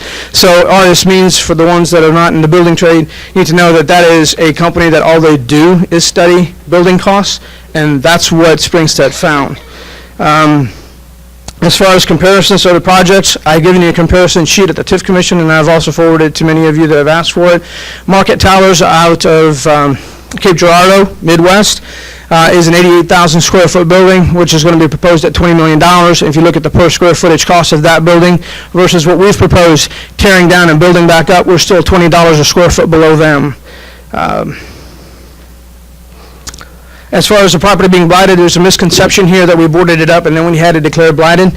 For the people that have been involved in the process, and Ms. McMillan can testify to the same, Val Bridge, an independent group, came in, studied the property, did an independent analysis, and came to an independent conclusion, not at my behest, not at your behest. That was what they found. The property was blighted, and they so stated. It was an independent study. That was done prior to that building being boarded up. So that's another misnomer. Now, last question, we're replacing rooms. Yeah, we're replacing rooms that we took out of the market. So why is everybody worried that these new rooms are going to go in? Our rates are much significantly higher than everybody else's. Our franchises that are there, that they have to have a cost for. I mean, our room rate differences are almost $30 in difference from one of our facilities to the Capitol Plaza. You can take the DoubleTree and Capitol Plaza as a comparative analysis. So we're just replacing rooms that Jeff City lost and it needs. Thank you. Any questions? Mr. Puri, Councilman Hussey has a question if you'd like to come back to the podium. Mr. Councilman Hussey? Just one question, the room replacement. When you took ownership of the Truman Hotel, were any of those outbuildings already shut down, or were they all still operational? They were being rented. It was being rented to Union Pacific at that point in time. Once that contract was, Union Pacific moved to another facility because the facility was too far and there was nothing that we could do because they have time limitations of how old a product can be, how old a van can be that can pick up their clientele. Mm-hmm. And they said it's too old and we're not going to be continuing this business any longer. So that's why. But as we poured more money in, trying to do what we could to encourage business, it was to no avail. Okay. Do you know how long the property was for sale before you purchased it? Well, when they were peddling the property to every single hotelier, it was on sale for roughly about 4 years before we decided to take it. And that, too, is because the phone call that we got from the previous owner was, I need it done by X date, or I'm going to shut it down by the 31st of July. And the X date was July 1st. So we're like, why would you do that? You're going to close it up. Jeff City needs the rooms. I'm sure there's something that can be done. Nope, that's it. And if you want it, great. We've told everybody, and our offer is X, and you want it, take it. And nobody else stepped up to the plate to spend that money or make that investment. We did. Thank you. Councilman Graham? Yes, thank you, Mr. Perry. I have a couple of questions for you. I think it was stated earlier by one of the hoteliers that a turnkey for Marriott, you were stating $220,000 a key, and then for your Holiday Inn, $170,000 a key. Well, that's not what I heard you say earlier. Now, I'm giving you the overall cost. I don't know where they're coming up with numbers. I've given you, Councilman Graham, a comparative analysis of actual numbers. And if you refer to that table, you'll see it. The numbers, again, as Mr. Nacy pointed out, have to be compared apples to apples.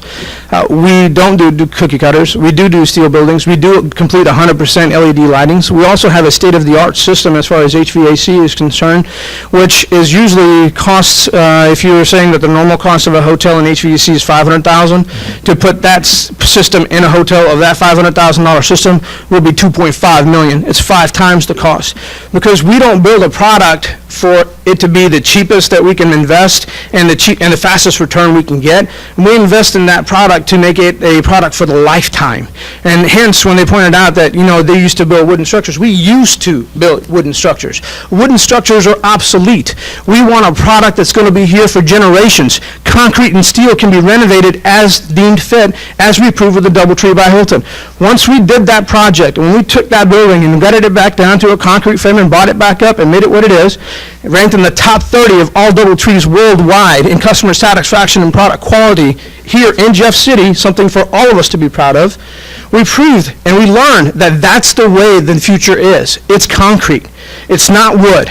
So you can put up wood structures, you can get a quick return, and you can flip them like that. But that's not what we're here for. I'm trying to build a generational business so that when my kids graduate and they say, Dad, I want to go into the business. I don't want to go anywhere else. I want to get my MBA, I want to get my business administration degree, I want to be a part of this business, and I want to help it grow. I want to take care of what you take care of, and I want to make it bigger.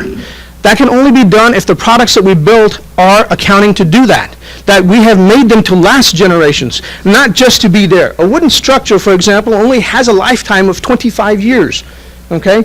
Now, you're saying about wooden structures. I'll give you an example. The Hampton Inn has had a renewal, okay? Every 20 years, you renew a license with a franchisor. Most people 20 years, or I'm sorry, some people 20 years, most people 15. There was one hotel out of the entire Hampton Inn by Hilton brand that was renewed for a 20-year license. One out of 1,369 hotels. You guys want to gander a guess at who it was? It was the Peary Group. It was the Hampton Inn here in Jefferson City. That's the quality we build with. We don't build them to just be there for the short term. We build them to last, and we spend a hell of a lot of money making sure that it looks like a new product every time you walk in. Councilman Graham? And my last question is, I think on the Cushman and Wakefield study, I think they gave 3 different scales, like the upper to the mid. How would you rate the 2 hotels in which you're proposing for Jefferson We're City? an upper scale hotel. They're both upscale hotels, and that's been defined. And if you look at my letter that I sent you, I believe on July 10th of 2016, where I've also included paperwork to show how the definitions were established in that Cushman-Wakefield study, it shows that the Courtyard by Marriott and the Holiday Inn Full Service Hotel are considered upscale hotels. And those are the things that you have to look at as well as, is it going to be an 8-foot ceiling height? Is it going to be 14-foot ceiling height? Are you going to have curtains that go from ceiling to floor? Or are you going to have them just cover the window?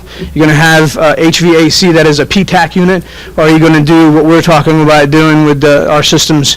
And I don't want to give out the name because that makes us more competitive. I mean, we have a quality product that'll last a long time. So these little details, the LED lighting, the HVAC, the quality of the materials used, the quality of the FFE, as Dr. Peary had pointed out in the TIF Commission meeting, when you do FFE purchases, there's a standard that you can buy, cookie cutter. It's like almost every other hotel that's out there. And then you can incur the fees to hire an architectural designer, an interior designer, that will design a brand new room with new products that adhere to the basic standards but are much above. Not only a cut above, heads and shoulders above. And that's what we do on every project. We don't go with a turnkey, get me the room in a can and I'll use it. We go with a designer. Further questions? Okay. Thank you, Mr. Peary. Thank you, Mayor. Next, we have David Wallace.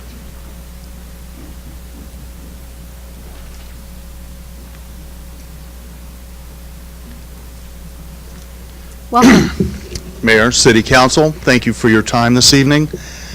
You know, there's a lot of discussion going on about costs and things along those lines, and those are really beyond my level of expertise, but what I will address is my fear of using the lodging tax in this type of a situation. So, we know that the original convention visitors lodging tax was in place was 3%. That was for the development of tourism for Jefferson City and our community. We then voted in a 4% increase for the development of a convention center. So I want to know which area is going to lose funding when you approve this TEF.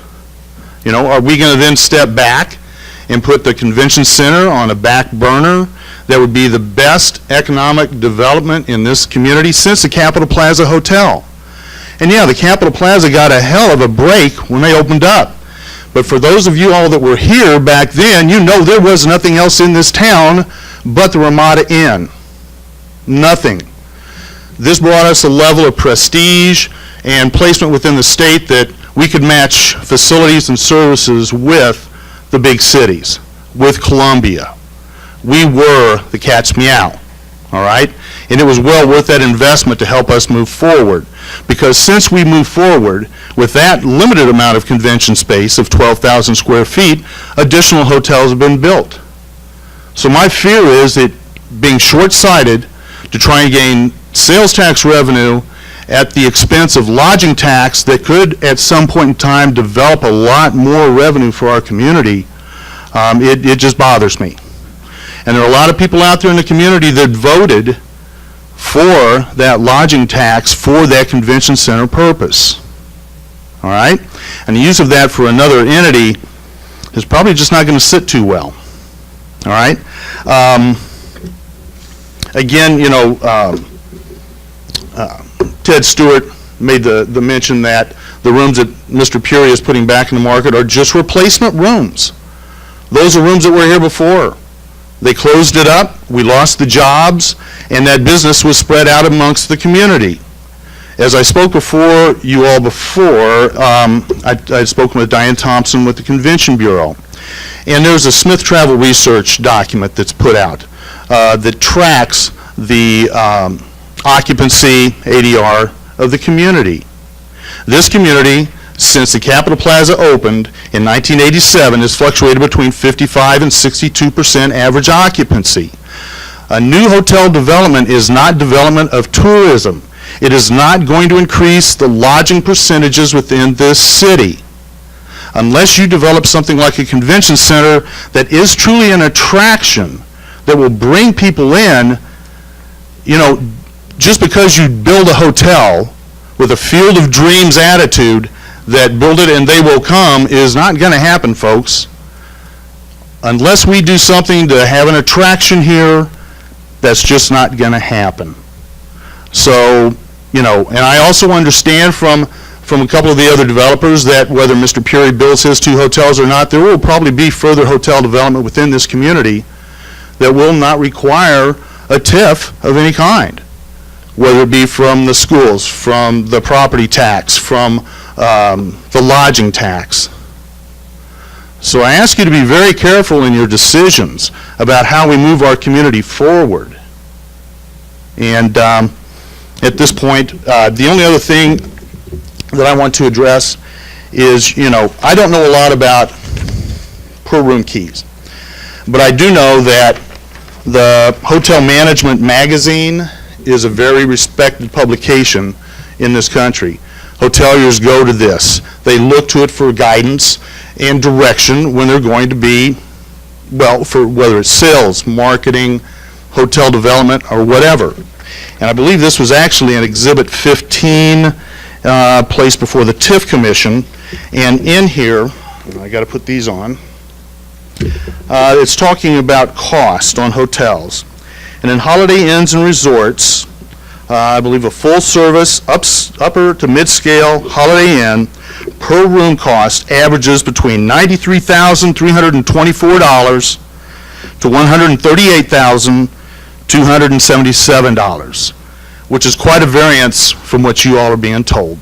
and I would like to have this placed into the record as an exhibit. Thank you, Mr. Wallace. Thank you. Mrs. Powell will take that. Any questions? Councilman Hesse. I do have one, Dave. Appreciate you coming this evening. Yeah. I just want to get some clarity because I think you made some conflicting statements at the end there. I thought you said that there's no need, basically, I'm putting words in your mouth, to build additional hotels unless we do something different to change the game, right? That a conference center or something, you were saying that the ADR is a certain level, and so new hotels aren't going to change that. But then afterwards, you alluded to that if this TIF doesn't pass, there's other developers potentially that will build new hotels. And so are you, I just want clarity. Okay. Because I think what you were saying was, we don't need these two new hotels without a conference center or an attraction, because the daily room rate's a pretty high level. Well, yeah, you're going to have a very flat occupancy and ADR. So then why should we expect then another developer to come to us if this TIF doesn't pass and want to build additional hotels? I know the discussions are out there, and, I'm not the money person, No, I Ken. understand. I don't understand the financing. I don't build them. All I do is sell them and put heads in beds. So in your opinion, because you've been in the business a long time, Yeah. multiple hotels, Yeah. do we have a shortage of hotel rooms in Jefferson City? Really and truly, I don't think so. When you look at an average occupancy, year-round of between 58 to 62, 63%, that's leaving quite a good room available. Now, of course, there are times, we all know the times during the year, session, Monday through Thursday, you're banging. But what about the other days of the week, the weekends? That's where, if you have that development of a convention center, that is your attraction. If we hadn't been short-sighted here several years ago and we put a riverboat here, that would have been an attraction, that we would have had more hotels built here than you can even imagine. So. All righty. Thank you. Yeah. Appreciate it. My pleasure. Thank you, Mr. Wallace. All right, our last speaker is Raymond Puri.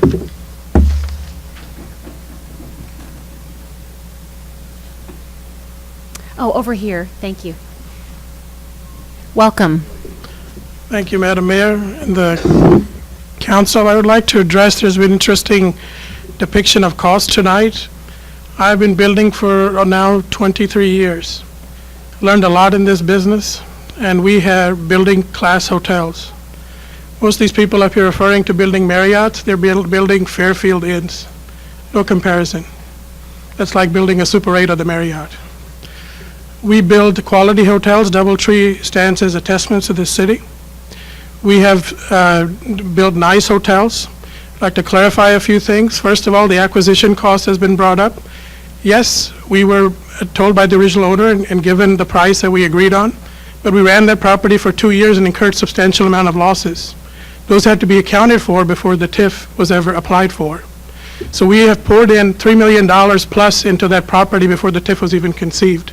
Somewhere, somebody has to account for that. We didn't walk in there and say we're going to do a TIF. We tried to save those jobs. Some of them we did by assimilating them to our other hotels. So let me clarify that acquisition cost. Despite that, Springstead and all downgraded the numbers to what we're paying property tax on, although we have substantially more loss in the property, to the tune of what was given $4.25 million. We tried to make the property originally so that it would run as it is.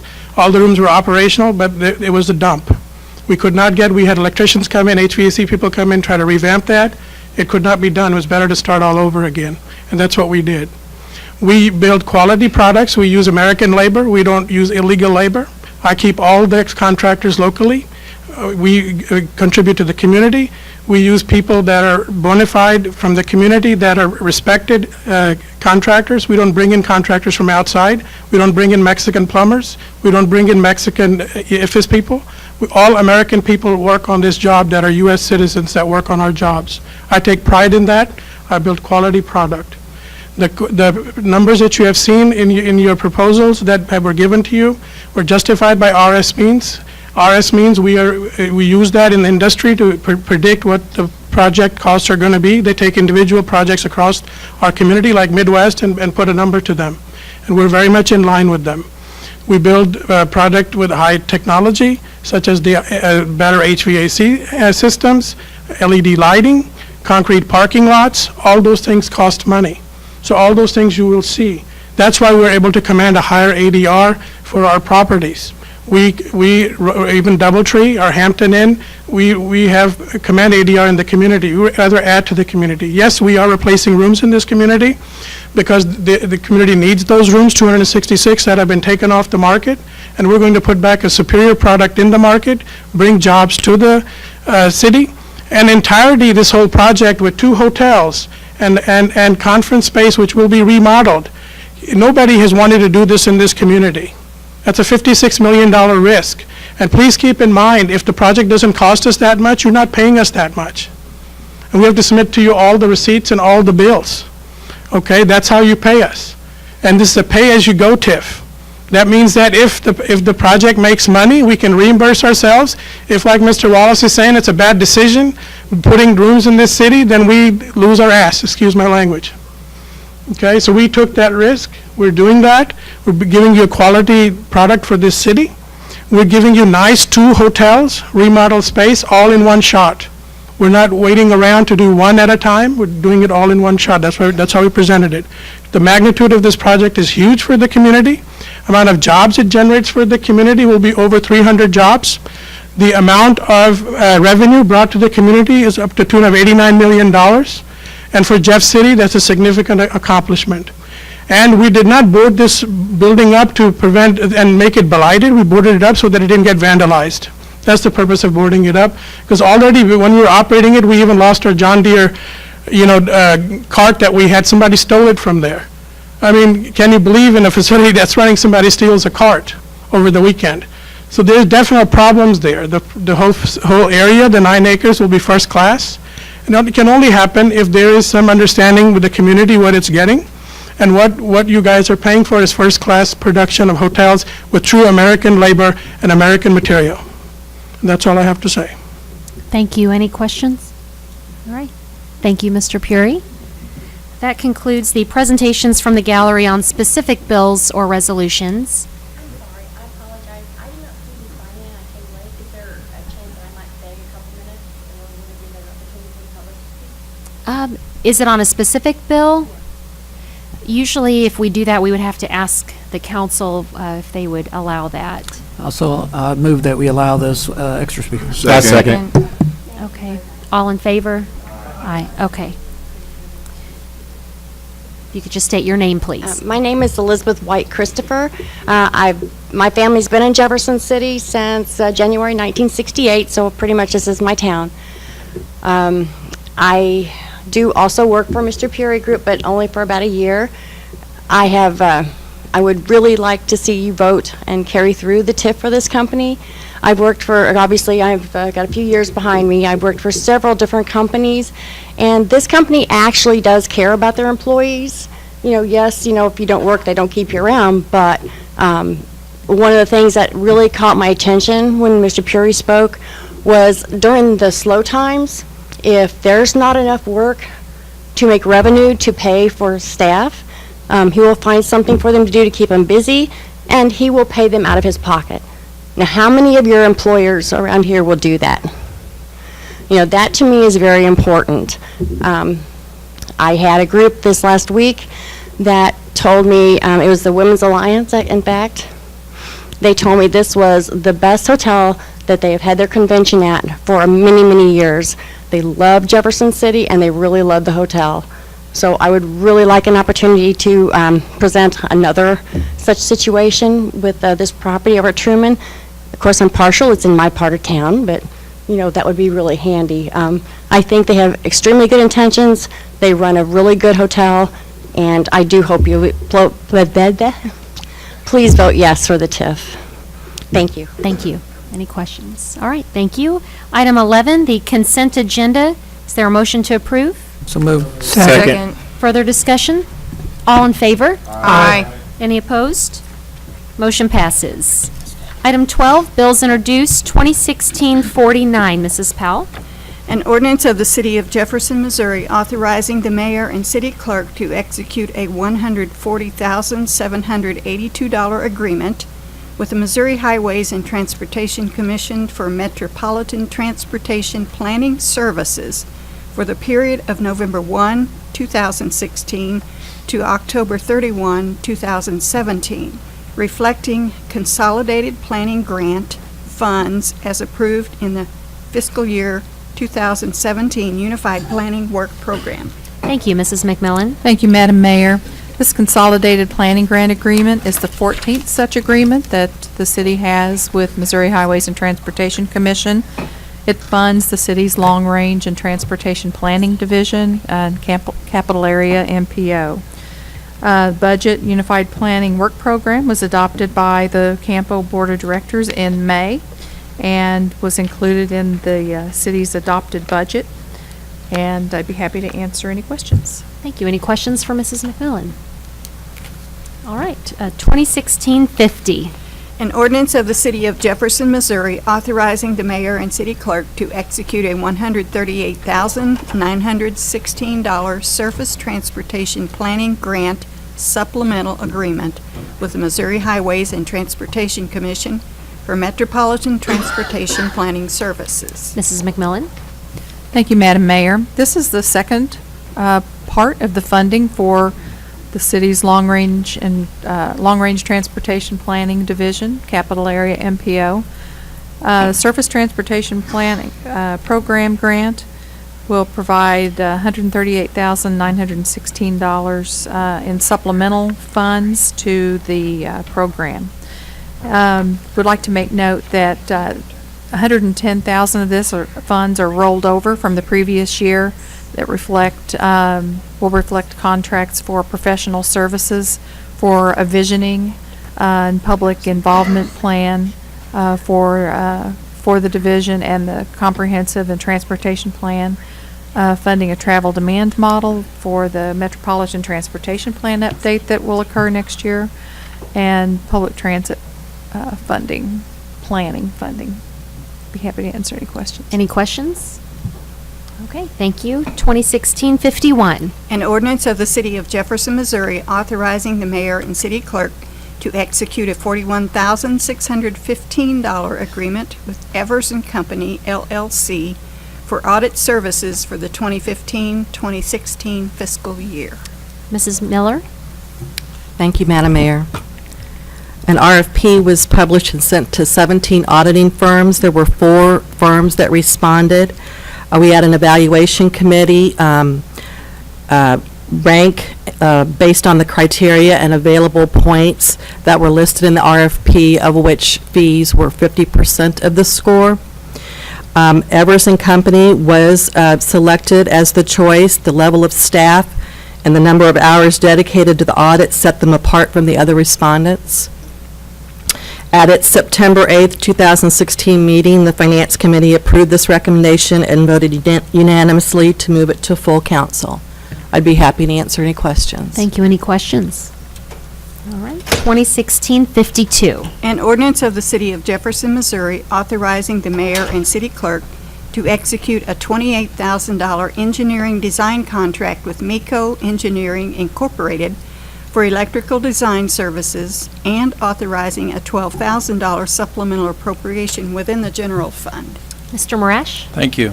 As clerk indicated, this is an engineering contract with MECO Engineering, a local firm here in town.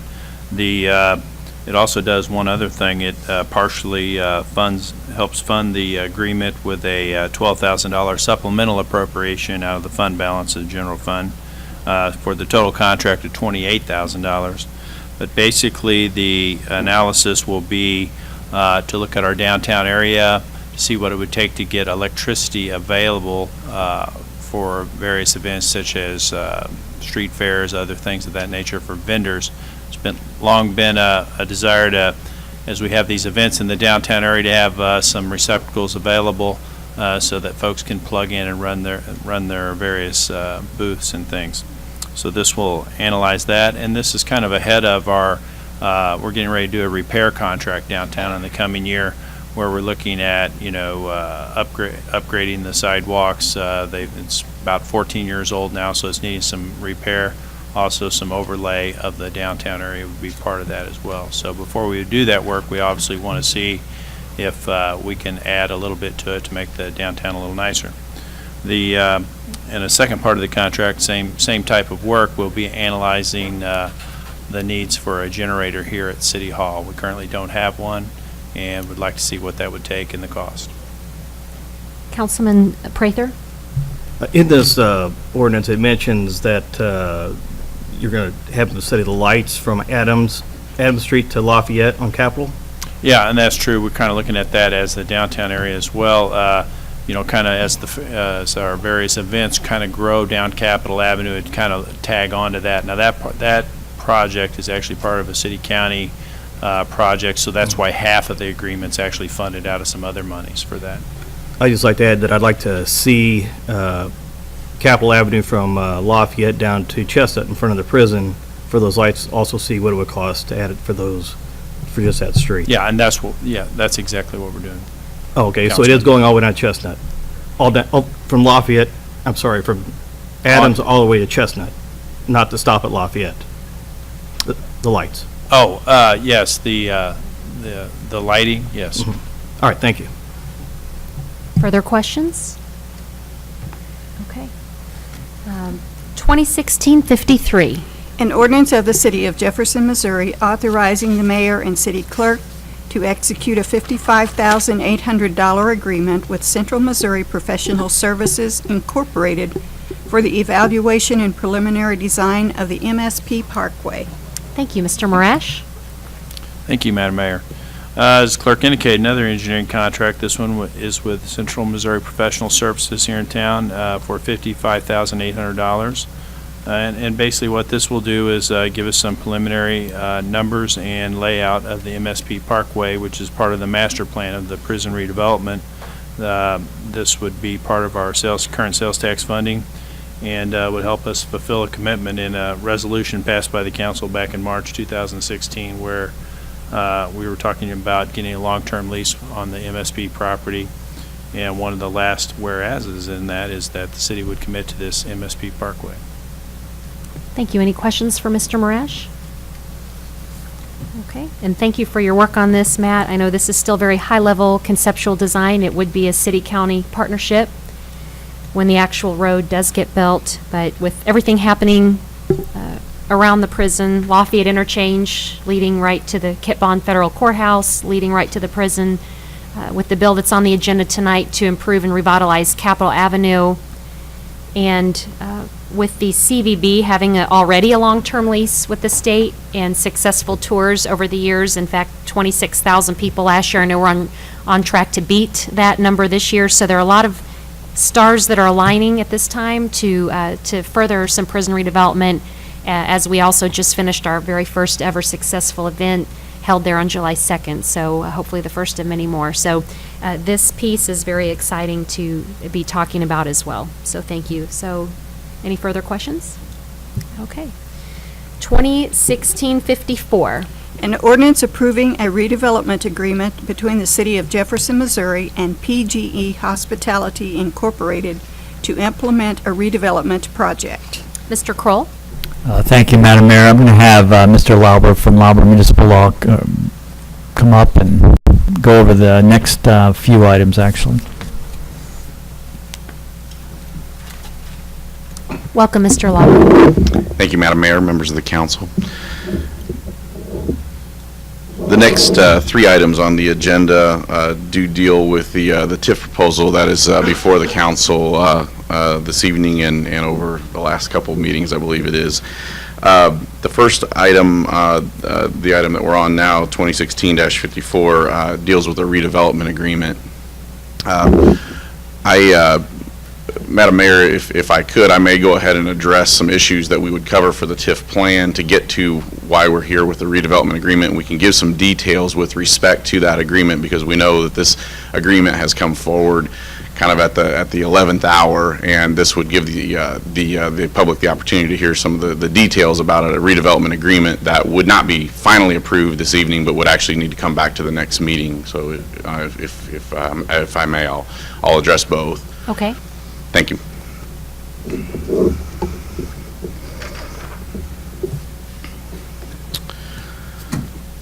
Just for the record, my name is Joe Lauber of the law firm of Lauber Municipal Law. My office is located at 250 Northeast Tudor Road in Lee Summit, Missouri. I represent the city of Jefferson as special counsel for their economic development matters. You're about to hear some things that you might think initially are deja vu. You may have already heard some things this evening that you might think are deja vu. But I do need to step backwards and just, again, remind everybody where we are from a process standpoint so that it's easier to understand where we're about to go with some changes that have come about just in the last several days. This evening, you're being asked to consider and make a final decision regarding a proposed TIF plan for redevelopment of the Truman Hotel. Prior to your meeting back on September the 6th, you each received information in a city council packet about this plan, including detailed staff and consultants report that summarized the plan and makes recommendations of the TIF Commission and the city staff and consultants recommendations as well. As we discussed at that time, this is a proposal, and now for that matter, this is a proposal to demolish the Truman Hotel and build 2 new hotels totaling about 266 rooms and to renovate the existing conference center. The total projected cost of this project is about $56.8 million. The applicant is requesting approximately $8.9 million in public assistance through a combination of TIF revenue, which includes pilots, payments in lieu of taxes, which are property tax increment, and EATS, economic activity taxes, which are sales tax increment. In addition to that TIF revenue, there would be a pledge of the city's lodging tax revenues created by the project, measured by 50% of the lodging tax revenues created by the project. As you know, on June 23rd, the city's TIF Commission held a public hearing on this matter, and at the meeting, the TIF Commission heard evidence both for and against the proposed plan. After the hearing concluded, the TIF Commission considered but failed to approve a resolution to recommend approval of the TIF plan by a 1-7 vote. The Commission then voted 8-0 to recommend in opposition to the proposed plan. Even though the TIF Commission recommended in opposition to this plan, the TIF Act permits the City Council to approve the plan. However, such approval would require a 2/3 majority vote of the entire City Council. In other words, it would take 7 yes votes to approve the TIF plan.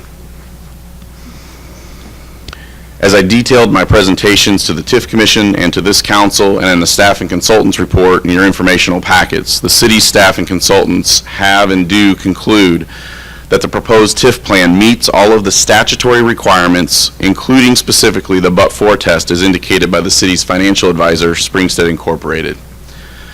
Through evidence presented at the TIF Commission hearing and evidence you were provided for at the September 6th meeting and at the meeting here this evening, the council has a sufficient basis for approving the TIF plan. At this point in a similar presentation that I made just 2 weeks ago, or just less than 2 weeks ago before this council, I reported then that despite the legal sufficiency of the plan, the city staff and consultants did not support and therefore could not recommend to the city council that it would approve this plan, because at that point in time we had not reached a meeting of the minds as to the implementation of the plan regarding the timing of and the method of assurances for completion of the annexation of the Peoria hotels outside of the city's limits through a TIF contract. Prior to the last meeting, this council was provided versions of both parties' preferred approach to implementing the TIF plan through either a 1-contract or a 2-contract approach. At the meeting, the council even went into executive session to consider a contract revision proposed by the applicant a few days before that September 6th meeting. However, the general consensus of the council was that the revised terms were unworkable.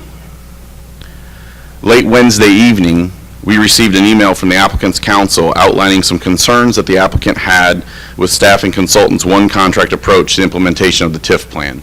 And what I'll say is that when we communicated the council's general consensus about the proposed amendment that was put before you at the last meeting.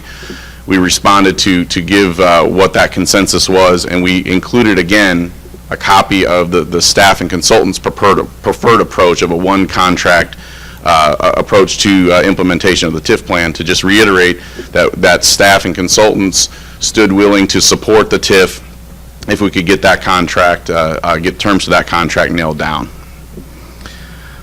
On Thursday morning, applicants' counsel called me to discuss those concerns that they raised in their email a Wednesday evening, and it became apparent that we were very close to reaching an agreement in principle with the applicant.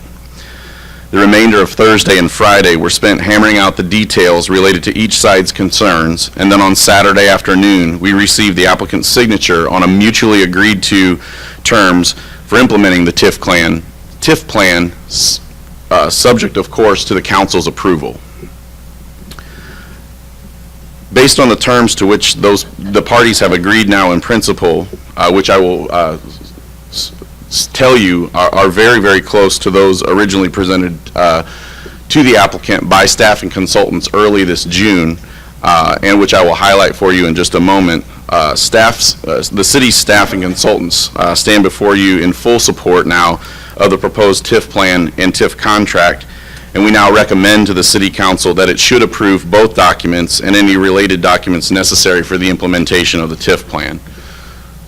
So, Mayor, with your permission, I'll go through then and discuss the terms of that TIF plan that is on before you for 2016-54, so that you have that information. I know we have 54, 55, 56, and I want to just quickly look through or ask council as we want to keep this discussion together. I know with the TIF, and I know we'll have the TIF discussion at the end, the 2016-48.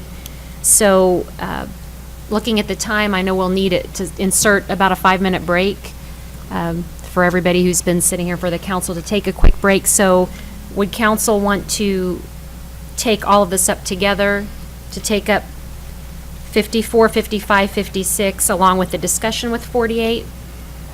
And then go ahead and move now to bills pending 2016-45, so those folks who are here for Capitol Avenue, we can take that up, they can leave, and then finish all the business and then do the TIF, or what would the council like to do? Or you want to stay on track with this? I propose we stay on track with the agenda. Okay, so you're on then 2016-54. Okay, 2016-54 is authorizing the redevelopment agreement with PGE Hospitality. And Mayor, what we have this evening then for you was submitted to the council, I believe, this afternoon via email. Again, it was something that wasn't signed until by the applicants until Saturday afternoon.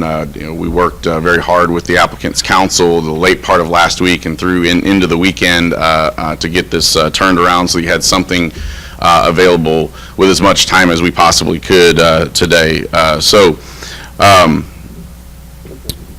Essentially, again, you were also given a staff report that details that contract. I'm going to hit some of the high points for you, going through that agreement so you can understand what the pieces are. Again, you will not finally approve this tonight. It's just on this first reading, so you're getting essentially the staff report on this. The first portion of this would be the project summary at Section 5. Here, the applicant, if selected as developer, would be required for Project 1 to demolish the three existing hotel buildings and construct a new 5-story, 121-room business class hotel at the cost of approximately $22.1 million. For Project 2, the applicant, if selected as developer, would be required to demolish the remaining hotel buildings, construct a 4-story, 125-room business hotel, and renovate the existing conference center into an updated 20,000 square foot conference center at the cost of approximately $34.7 million. Total project cost estimated to be approximately $56.8 million. At Section 10 of the contract, we go through the financing summary. The financing summary lays out that this project would in fact be on a pay-as-you-go basis, which means that the developer would pay all of the upfront costs of the development and will be reimbursed only if the project generates sufficient revenues from tax increment financing. So those incremental increases in property tax revenues, and Eats revenues, and then we'll get to the pledge here in just a moment.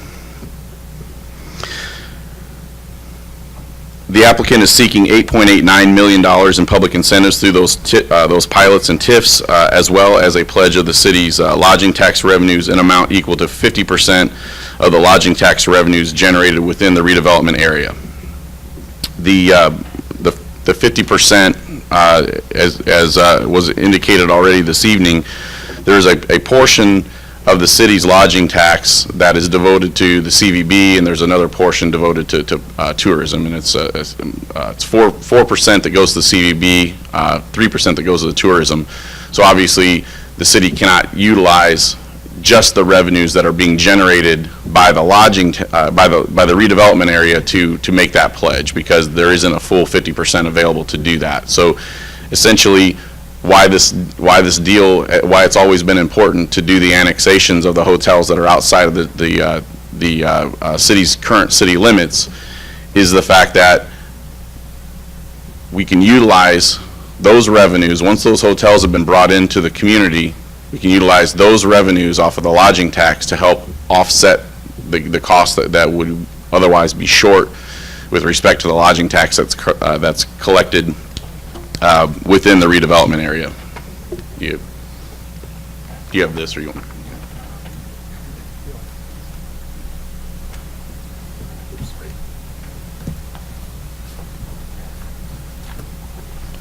Just by way of illustration,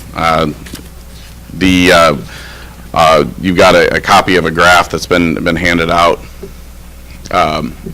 with respect to where these revenues come from. So over the term of the Truman Hotel TIF, it's estimated that that TIF will generate about $12.5 million in lodging taxes.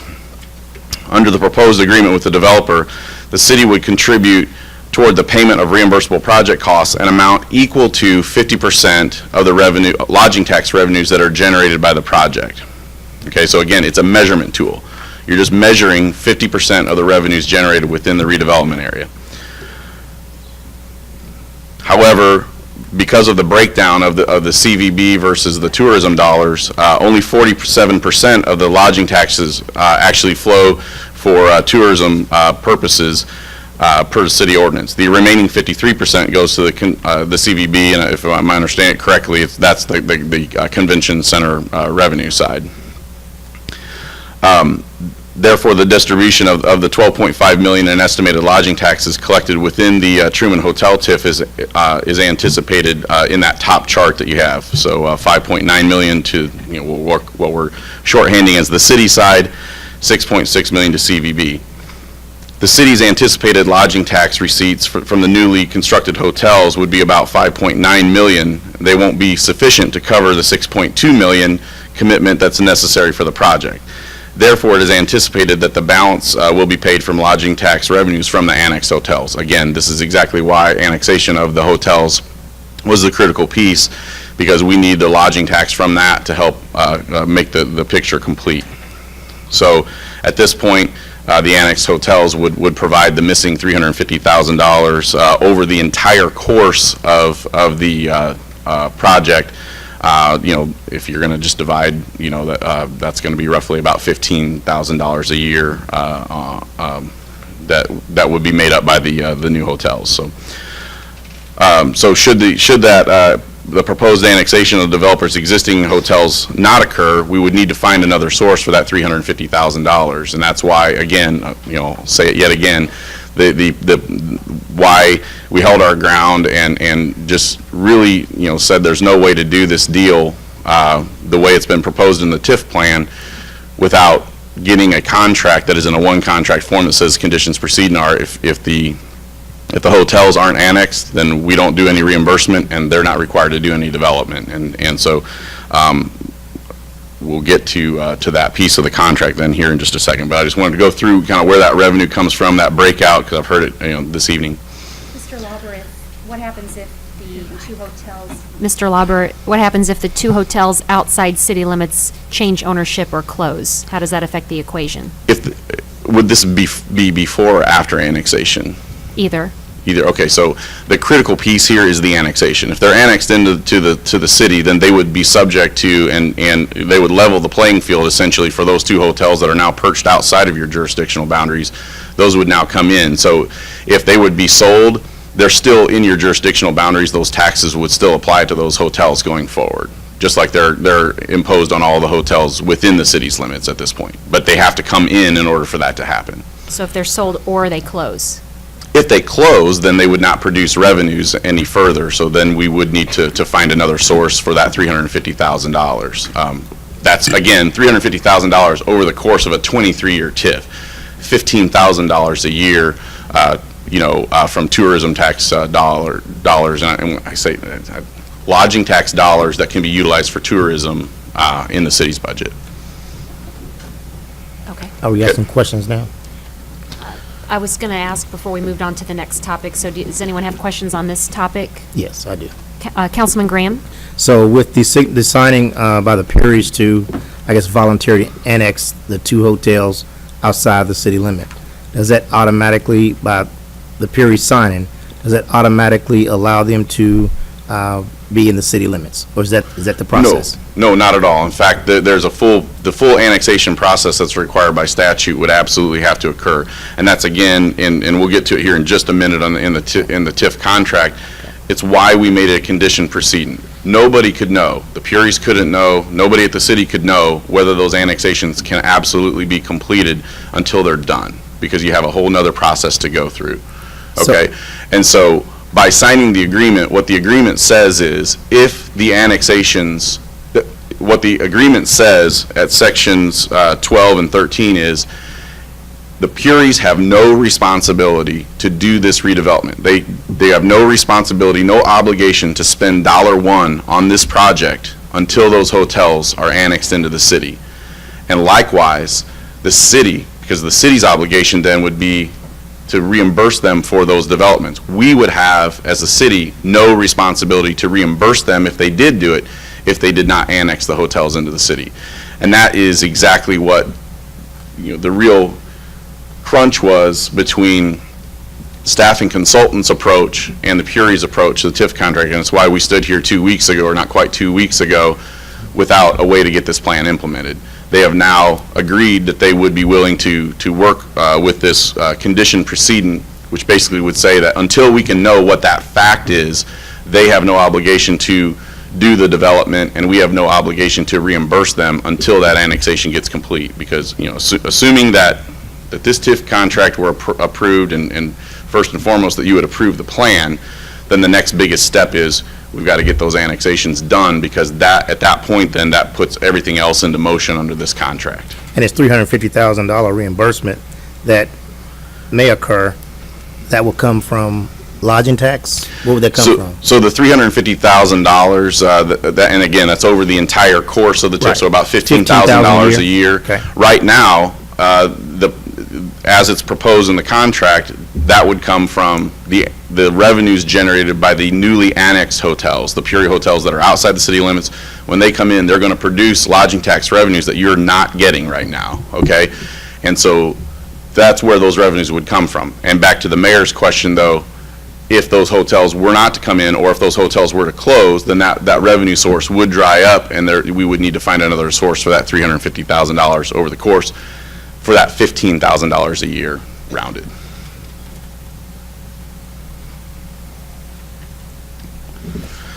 So that moved me through my next section, which is in the agreement summary. There are a couple major terms that the city staff and consultants pushed for as a part of this deal to protect the city's interests in utilizing these public incentives.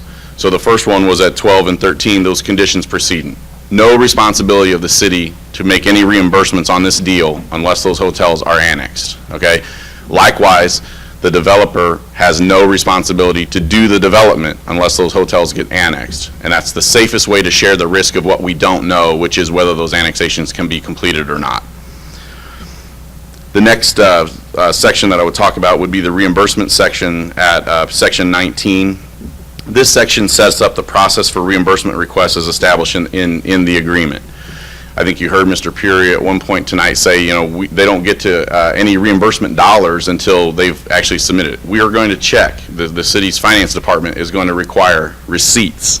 We're going to require them to make very specific requests for reimbursement, and those TIF dollars that go into a special allocation fund, and to the extent that you would utilize the tourism dollars from your lodging tax revenues, will not pass to the developer unless we're sure that they were spent on the right things. The city holds the keys on that, and that's exactly what this Section 19 does, is it sets up that process by which the Puris would submit a request for reimbursement under this deal. Okay, and that's where your protections come in. And it sets up again that the reimbursement would come from two different funds. One is the special allocation fund that's required by statute. That's the fund that the pilots and the EATs go into, that incremental property and sales tax revenue. There's a separate fund for your lodging tax so that we can keep those dollars completely separate from the TIF. And so those lodging tax dollars that you would be depositing in there, that would be measured off of 50% of the revenues created by the redevelopment project. So just the two new hotels, right? The ones that are being built as a result of on the Truman Hotel site. That's how we measure that. But that money comes just straight from the city's tourism fund. Okay. Councilman Mahalovich? To the point about reimbursement and the city checking receipts, how is it that we know that those receipts, is there a requirement of a bid being done? And if the developer owns both sides of he's providing the receipt, couldn't he provide a receipt for any amount? So what is our protection there? Well, because it's been lodged, in the testimony that these are inflated costs. Right. So what's our protection against that? First of all, it's a development being done by a private developer. Privately, there are some public funds in there. There is no requirement under the TIF Act that there be any sort of a bidding requirement. Some incentive plans, some incentive programs set by the state do require that. TIF does not. Okay, so there's no requirement there. But you would have to. In that circumstance, you would have to have a developer who is, virtually, fully vertically integrated in a way that they would be a contractor in every facet of the building experience, which I don't think that's the case here. But again, what I can tell you is we do have some other protections in place with respect to costs and whether what might happen with cost savings. So maybe I can get to those, and that would help allay some of, if you have a concern there, that it would allay those.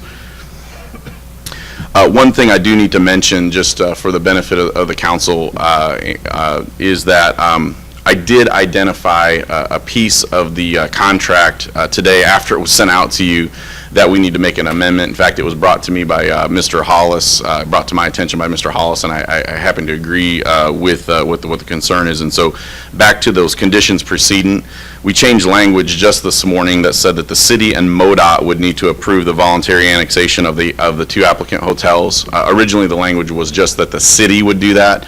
And that change got made to put MoDOT in there, with the idea being that there is some MoDOT right-of-way. But that MoDOT right-of-way, while it is important that gets annexed first, because that's what makes the Puri hotels contiguous to the city and allows that annexation to occur, MoDOT would never have any sort of say over the city's process for annexing the hotels. So my recommendation would be that if the council would allow us to make an amendment to the agreement that was put forward to you this afternoon, that would take in sections 12 and 13, it would take out the MoDOT approval of the hotel annexations, and then we would build in a carve-out with respect to the MoDOT approval process in section 28, where we have some of the representations and warranties, and that would fix that. I spoke initially with Mr. Kroll. He understands, what we need to get done there, and he was okay with that. I spoke with Mr. Hollis, and he thinks that was an adequate solution to the concern that he had. So I would just ask that, that when we bring this forward for final approval, that we could make those changes to sections 12, 13, and 28. So moving on then, the next section to protect the city is and I think this may get to Councilman Mahalovich's question on that. So it looks like there's some questions, Mayor.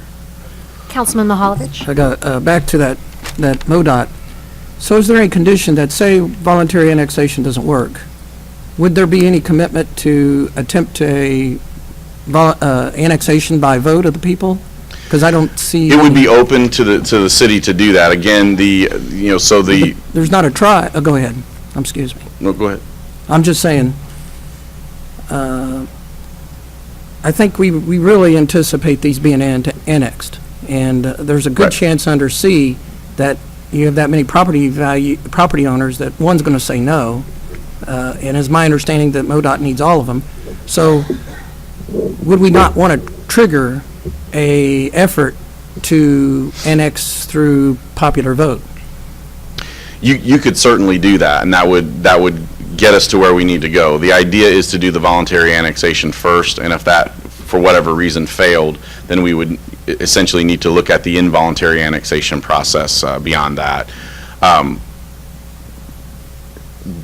Because we're not at a point where we could get those signatures that MoDOT wants to see on the kind of their pre-application process. We can't answer that right now.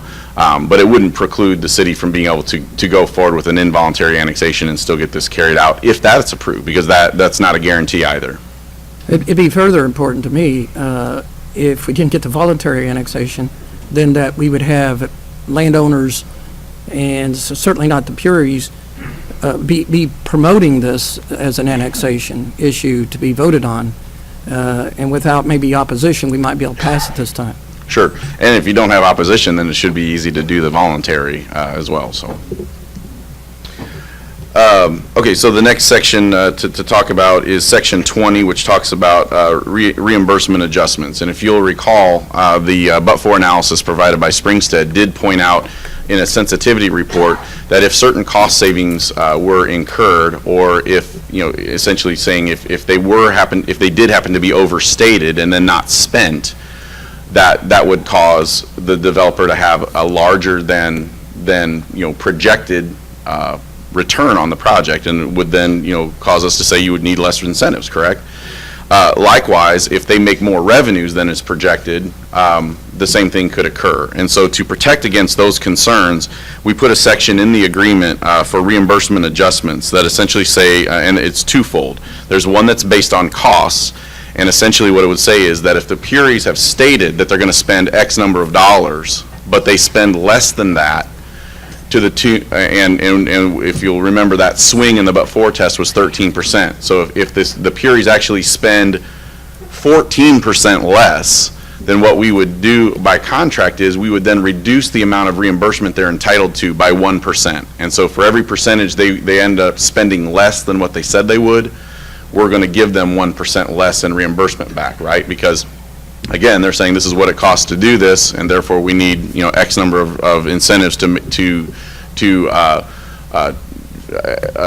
reimbursement, and so we're going to ratchet that down if we're not getting the hotel that we were promised. Likewise, if they make more revenue than was anticipated, and there was a 14% swing in that, essentially if they were to make 15% more revenue than anticipated, then we would reduce the amount of reimbursement to them by 1%, and for every percentage point above that. So again, we have checks and balances in place that would say that if they have overstated their costs or understated their revenues, that we would not provide as much incentive in such a way that it would keep it within the bounds of the but-for test. That revenue, the timing of these adjustments, the cost adjustments, at some point, they're going to complete the project, they're going to submit all of those receipts, and we're going to take a look at those at that point. We would make that cost adjustment at that time in a lump sum. With respect to the revenue adjustments, things can change over time. So what we have built into the contract is a look back at 5 years, 10 years, 15 years, and 20 years to say that if you guys are making more revenues than was anticipated, we're going to dial that back. Okay? Madam Mayor? Yes. Just a quick question on that point. That's standard TIF contract language, correct? Or, I mean, you're using this TIF project as an example, but as somebody who does these projects, that sort of protections and percentages. Those are things you would build into these contracts. Right. This particular term is a term that I would utilize with any of my economic development clients. What we essentially, and this is a reason why we asked to have the but-for test done before we agree to go forward on a particular project, is we need to know, did they really need the incentives, first of all? And if so, to what extent? Because if that's the case, then we reduce down the amount of reimbursement that we would recommend that the council would see in the TIF plan. And additionally, we build in custom provisions to these to address, where, if there's a wide swing, if they could actually make, more money and take it out of the reasonable range on that, then we want to put a protection in place that watches the city from that standpoint, so. Councilman Mahalovich. I think, this piece of this, really, I was pleased to see that. But then I'm reminded by much of the testimony about these costs, and you said they're not vertically integrated. Do you know how much of the 57 million is really a part of the Peoria companies versus that which could be thrown to the marketplace and having good market rates, having good labor rates, and having that built? Could we anticipate a percentage of that always being controlled by the Puries to where we couldn't really get the best value? That's kind of the thing that I think is being lodged here.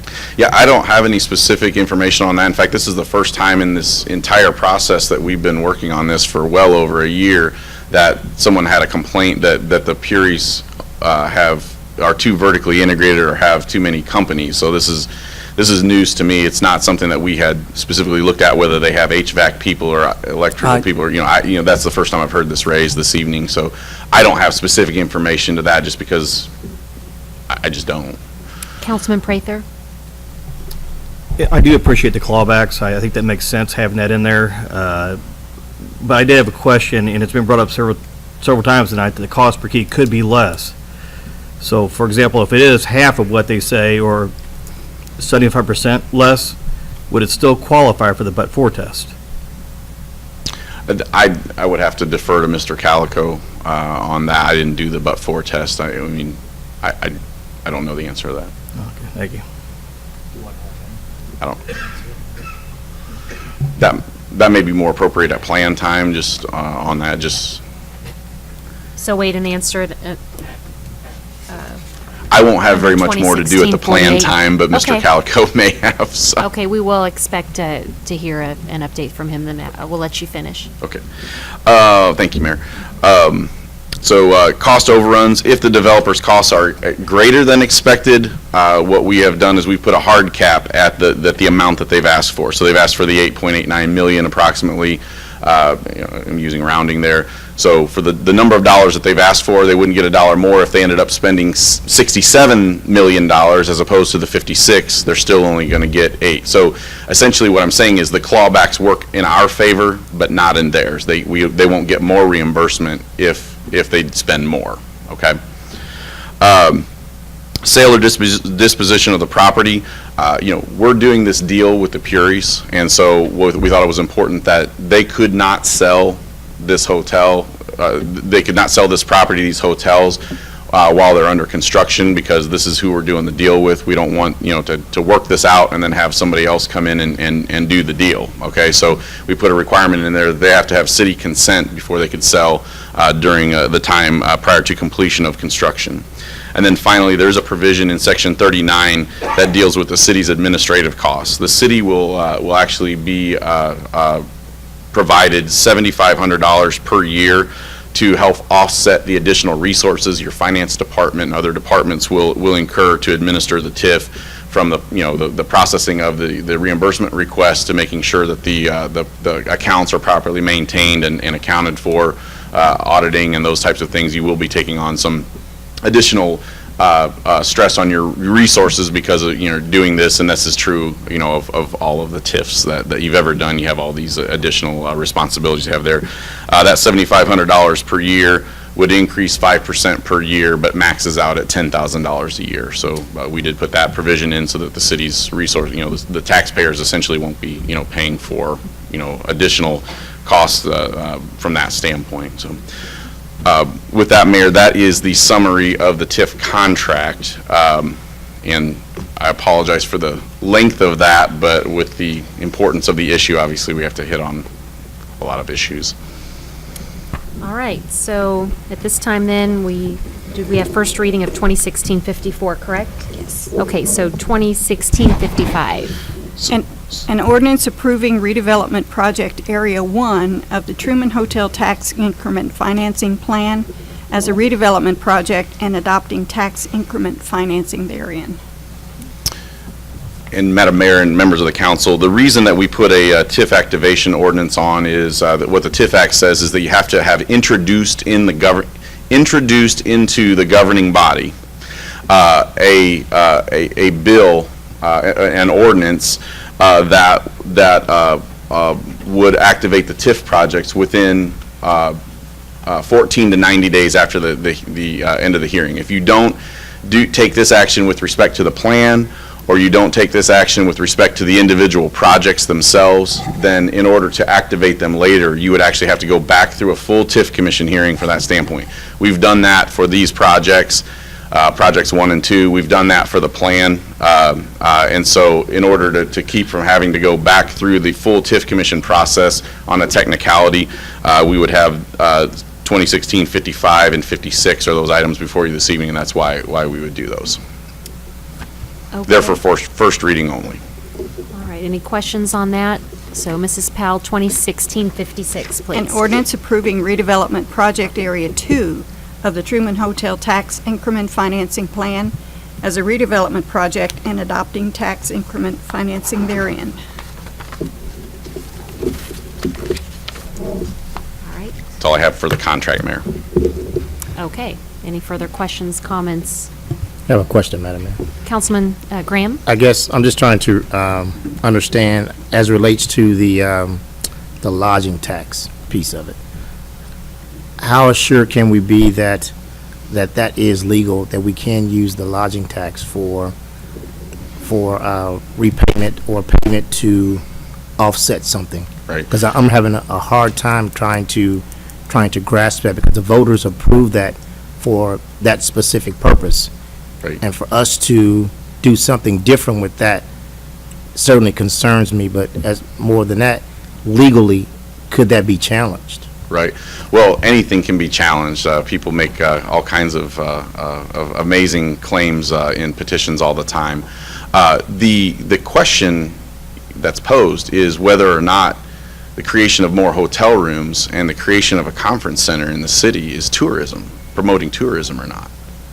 And that decision is a legislative decision that rests with this council. You guys make the rules as to what that is about. And so I can tell you that I did speak with Mr. Hilpert before he left, and he took a look at this issue, and he had no concerns over utilizing the tourism tax for use, on a revitalized conference center and additional hotel rooms in the city, because in his opinion, and I would agree with him, that, those are tourism. That's promotion of tourism, to be able to have additional rooms and conference center available.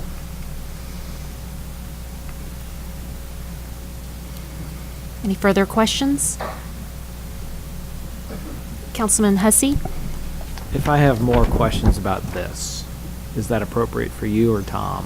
When he comes up? Either one. Tom actually created it, but we're... Well, I'm looking at the CVB city split here, and I'm trying to figure out how we got to those percentage. Okay. Because is that a Tom? Yeah, it's probably more of a Tom question. I mean, essentially what it boils down to is you have a 7% lodging We do. tax, 4% goes to the CVB side, and 3 goes to the tourism My side. is my understanding it's the flipped. 4% goes to the tourism fund, 3% goes to the CVB, or 3 cents out of that. And so actually, I think the city share on here would be a larger portion. I was apparently given bad information I'll ask- then. That's my understanding of it. But I'll So ask Tom. But I think what it comes down to is your bottom pie chart here about the need to potentially tap into annexed hotels would not be necessary. Okay, If then it wouldn't be anything- necessary. You're absolutely right. If anything, if the numbers hold true, the reimbursement back to the project will still leave excess funds in that tourism portion. Absolutely. From the new properties. And so there's not reaching into those annexed hotels to make this project Right. work. Right. And I apologize if I didn't have the correct information. I based it off of what I had, so. But for clarity's sake, it. Sure. we're Yeah, that would going- actually be better in this circumstance because we wouldn't necessarily have to rely on those. You would not, no. Further questions? All right, so we'll move to bills pending at this point and then come back to TIF at the end, correct? Okay, bills pending, we've taken up 2016 42, 43, and 44, so 2016 45. An ordinance of the City of Jefferson, Missouri declaring portions of the East Capitol Avenue area and environs as blighted and directing the city administrator to request the Land Clearance for Redevelopment Authority to amend the urban renewal plan accordingly. Mrs. McMillan? Thank you, Madam Mayor. A few years ago, the first abandoned building report referenced the powers of the LCRA under Chapter 99 to address blight. And so this bill, this before the council this evening, actually does a couple of things. It's a statement that the council recognizes the findings of the study and that it qualifies as a blighted area under Chapter 99 Revised Statutes of Missouri. It also is a realization that it's in the best interest of the public health, safety, moral, and welfare to address this situation. And thirdly, request the LCRA Board of Directors to amend or prepare a new urban renewal plan for the area outlined in the blight study. And so this is significant because the LCRA could address or provide tools for revitalizing the area in the existing urban renewal area, but the blight study covered an additional area beyond that. And so this asked the LCRA Board of Directors to expand that evaluation to the area that was identified in the blight study. And I do have a slide that shows all of that if you're interested in seeing the difference. So the urban renewal area is shown in the red hashed area at the top of this study area. The yellow area is actually the area that was covered in the new study. So that's the significance of asking the LCRA to not only amend the plan or possibly adopt a new urban renewal plan for the additional area. Thank you. Thank you. And do you need any action from the council in order to do the entire portion for the LCRA? The bill covers it. Great, thank you. So nothing additional. Any questions of council? Deliberation? And I will say let it be known the clock is ticking on Capitol Avenue. Mrs. Powell, roll call, please. Henry. Aye. Hussey. Aye. Mahalovich. Aye. Prather. Aye. Schreiber. Aye. Ward. Aye. Wiseman. Aye. Branch. Aye. Costales. Aye. Graham. Aye. Bill passes unanimously. At this time, we'll take a 5-minute break unless, is there anyone here from Turtle Creek? Okay, then we'll take those two up. Thank you. So 2016-46. An ordinance of the City of Jefferson, Missouri, accepting and approving the final subdivision plat of Turtle Creek Subdivision, Section 1, a subdivision of the City of Jefferson, Missouri. Thank you. Mrs. McMillan. Thank you, Madam Mayor. This subdivision was reviewed by the Planning and Zoning Commission at a special meeting on August 25th and forwarded to the council for recommendation for acceptance. The Turtle Creek subdivision proposed in the preliminary plat consists of 34.5 acres with 79 lots. And there is a slide that shows the preliminary plat. Section 1, which is a subject of your approval this evening, consists of 18.5 acres and consists of 39 lots. And you'll see it's located off of Old Loman Road in the western part of Jefferson City. So the property is zoned RS2, single-family residential, and it's intended to be developed in 3 phases. Here's the preliminary plat showing the 79 lots. And Section 1, the 39 lots. So the infrastructure improvement plans were submitted to Department of Public Works. There are specific and significant stormwater quality treatment provisions included in the subdivision, and I believe all of the areas are under review by Department of Public Works for acceptance of the infrastructure plans. Thank you. Any questions or deliberation of council? Okay, roll call, please. Hussey. Aye. Mahalovich. Aye. Prather. Aye. Schreiber. Aye. Ward. Aye. Wiseman. Aye. Branch. Aye. Costello. Aye. Graham. Aye. Henry. Aye. Bill passes. 2016-47. An ordinance amending Section 19-401, Streets and Highways, Schedule J, Parking Prohibited, Subparagraph A of the Code of the City of Jefferson, Missouri pertaining to portions of Tanman Court and J.C. Dale Court located in Turtle Creek subdivision. Thank you, Mrs. McMillan. Thank you, Madam Mayor. One of the things we like to do when we approve a subdivision plat is also address the on-street parking for that subdivision. So this ordinance would prohibit parking on certain street sections within Section 1 of Turtle Creek subdivision. Parking would be allowed on the north side of Tanman Court and on the east side of J. Stale Court.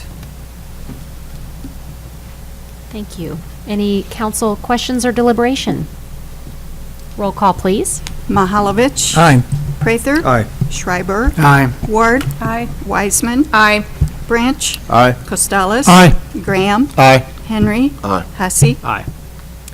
Bill passes, and I do want to thank those who are here on behalf of Turtle Creek. That's good to see the new development coming to Jefferson City with new homes, so thank you very much. Before we take up 2016-48, we will take a 5-minute recess, and when we come back, we will, I believe we've amended, yes. I just want to recognize the folks that came and supported the Capitol Avenue project. I think you see we have strong council support, and we may need you down the road when we start enacting some of the things required to make this Capitol Avenue back to its glory. So thank you for your support. And would it be out of order just to have you raise your hand if you were here specifically for the Capitol Avenue? Okay, very good. Thank you Yes, for your and even support. some that were here and have left already as well, so that is a lot of support. Thank you.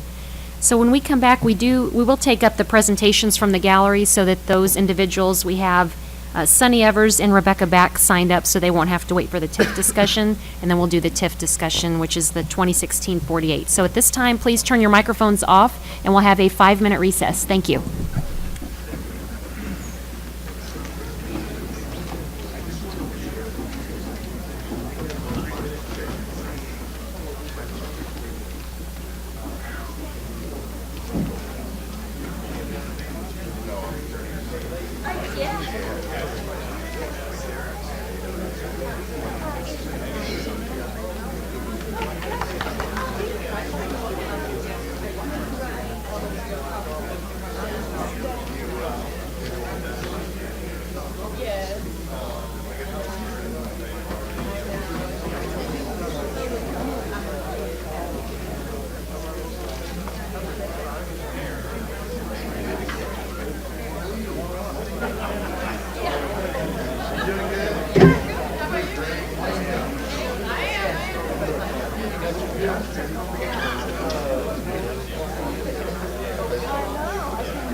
Not here yet.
But anyway, I'm going to dedicate this to the city.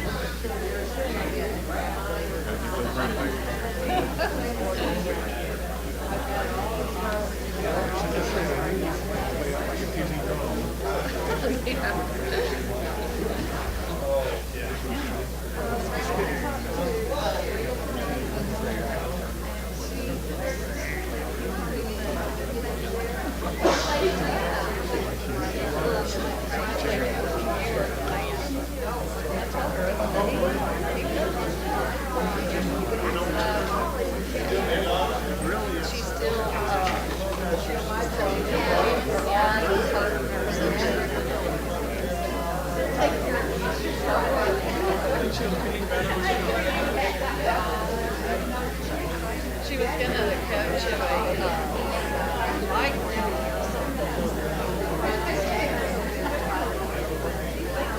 or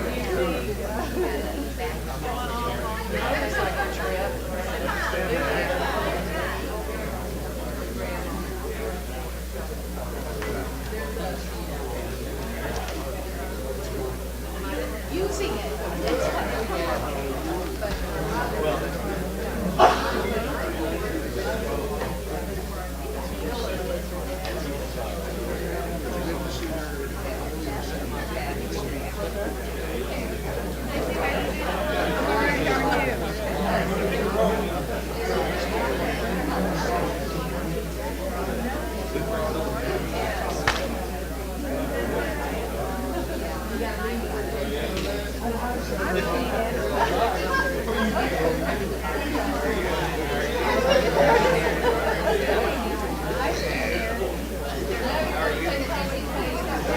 Oh, I know. Well, once it goes into the permanent.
All right, we'll start taking our seats, everybody, and we will reconvene under item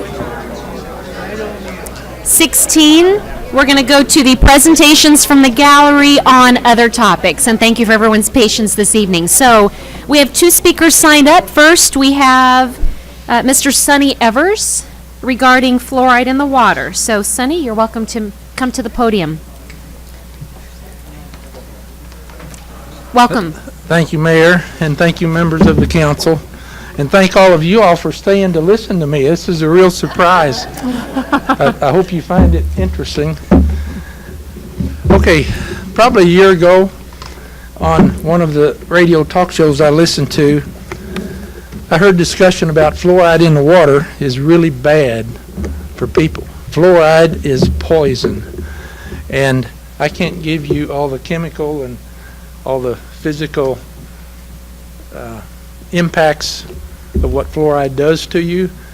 I'm merely here to open discussion, bring it up. I'm thinking you all, if you see it important you'll assign it to a committee, and then the committee will do their own research. If you just Google fluoride in my water, you will get a lot of information, pro and con, but it's really serious. There's many cities across the country that have stopped putting fluoride in the water. David Treese, the local manager of the water company here, I brought this up to him back in the fall or winter, and he acted surprised that I brought it up, and he said, well, I'll do some checking and I'll get back with you. So 2 or 3 weeks later, he called me up. He said, man, you are right. This is a serious problem. I said, what can you do with the city? He said, I can't do anything. We have a contract. Our company has a contract with the city, and the city, in effect, tells us, according to the terms of the contract, what they want us to do with the water. Now, whether that's totally accurate or not, I don't know. I'm probably paraphrasing what he said, but I would ask you all to take a look at that and really see about getting fluoride out of the water. And if you do assign it to a committee and they do the research, I'm pretty sure they'll come back to you and say, yeah, we need to quit that. Plus, it's expensive for the water company to buy all that stuff, to put it in the water. The effect that might have on the individual homeowners' rates or the business rates, I have no clue, don't know. But it's got to reduce their operating costs somewhat. But my real concern here is the health of our people and the kids. And the fluoride, when it gets in your system, it stays in your system and keeps accumulating, causing more serious health problems the older you get. One of the examples is brittle bones and osteoporosis. Well, you know, a baby's not going to get that, but there's plenty of us older people that have it already. Where does it come from? Nobody seems to talk about where does it come from. They just say, well, it's part of getting older. Maybe not. So after hearing a lot of that kind of discussion, but I did go on the computer and I just Googled fluoride in my water, got all kinds of information. But when I got home, I got out my handy dandy little Crest package, and listen to this. Let's see here. Warnings: keep out of the reach of children under 6 years of age. If more than used for brushing is accidentally swallowed, get medical help or contact Poison Control Center right away. That's on here. That was a sort of a shock to me when I read this. So they're telling us something, and I'm just here to spread the word. I'm a member of the Rotary Club, and one of our, Jeff City West, one of our mottos, or our new motto is, bring local people together to discuss and exchange ideas to change communities. Thank you, Mr. Evers. that's what I I'm know doing. we've used the amount of time, so Thank thank you, you Ms. for being Mayor. here. All And we will make sure that staff maybe gets back to you as far as what the process could be if you wanted to further that, or if council has any discussions. I know the city currently follows EPA guidelines for the amount, but more details probably could come from staff. So any council, well, actually, council and staff discussions comes later, but any questions of the speaker? Okay, thank you, Mr. Evers. Thank you. And we did have Rebecca Back signed up for the same topic. She is no longer here, though she had to leave. She was also here to speak on fluoride, so thank you. Our last speaker will be Mr. Glover Brown. Thank you.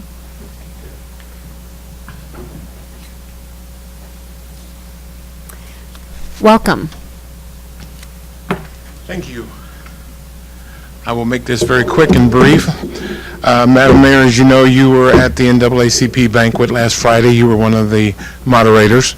I was the proud recipient of an award that night called the Myrtle Smith Olden Award, and it was awarded for community service, and it was for the Lafayette Street and the Historic Foot District project that I made you all aware of a few months back.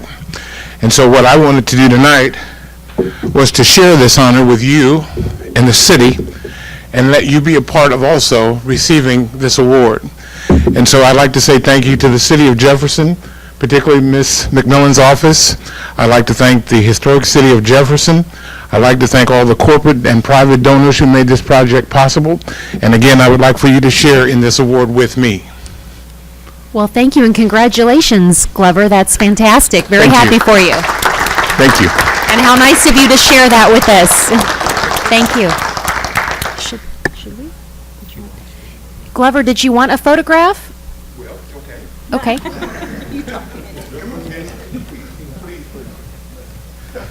Had to really convince him on that one, didn't you?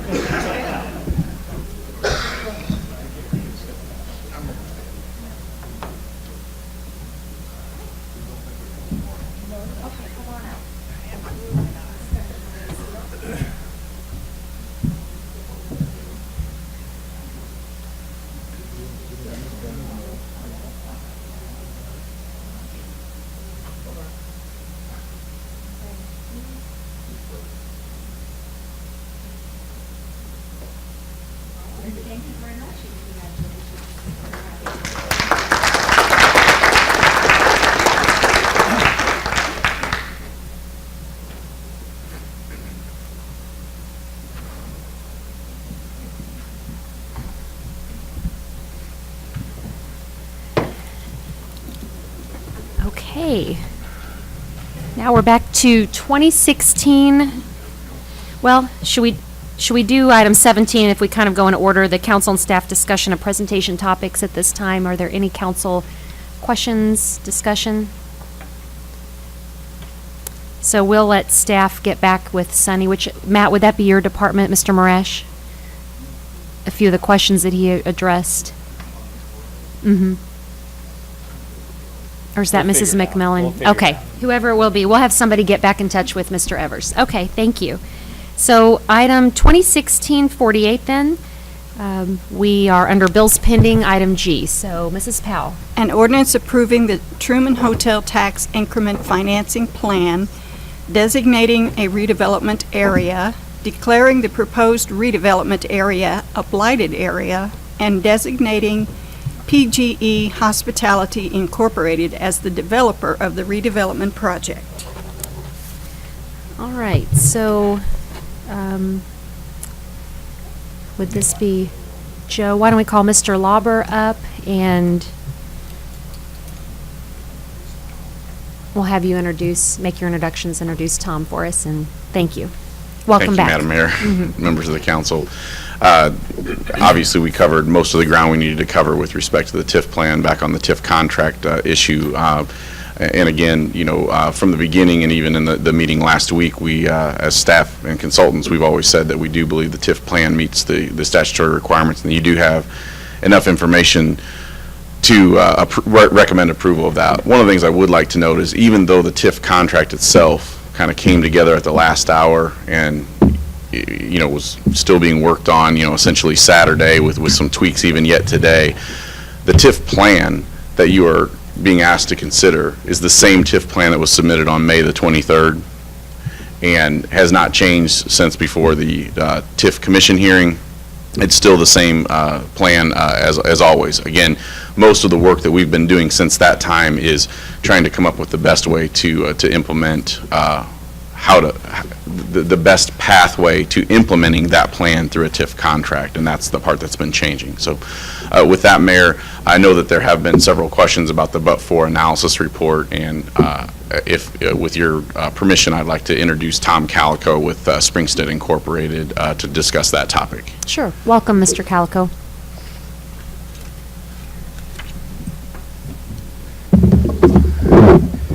Good evening, Madam Mayor, members of the council. Perhaps the best way to proceed might be just to talk a little bit about this issue of costs, since that seemed to be a main topic of conversation. Does that sound like a good way to proceed? Okay.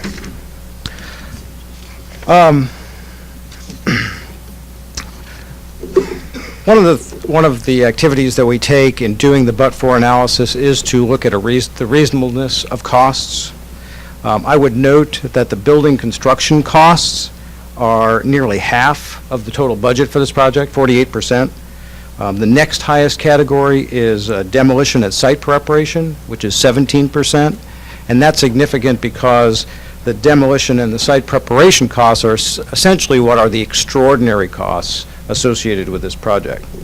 And there's been a good deal of discussion about the best method to evaluate the construction costs, whether that's on a cost per key basis or through a cost per square foot. As you may recall, in our report, we used a cost per square foot approach, and I'll talk a little bit about why we did.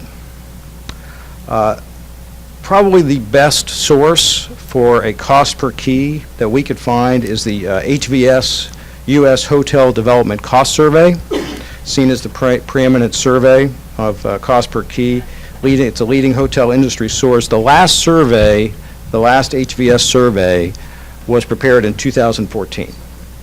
Now, there are some limitations to this survey. The data is not specific to regions, so you can't get Jefferson City specific data. And the data does not take into account any significant extraordinary site costs or other costs, demolition type costs associated with the project. They're just not factored in. We use traditionally the RS Means construction cost estimator service. It is commonly used by members of the building industry to estimate or to cross-check construction costs. And we think there are certain strengths to using this source. One is it's very current. It is constantly updated. The other is that we can get data that's specific to a region. So for our report, we were able to access data that is specific to the Jefferson City area.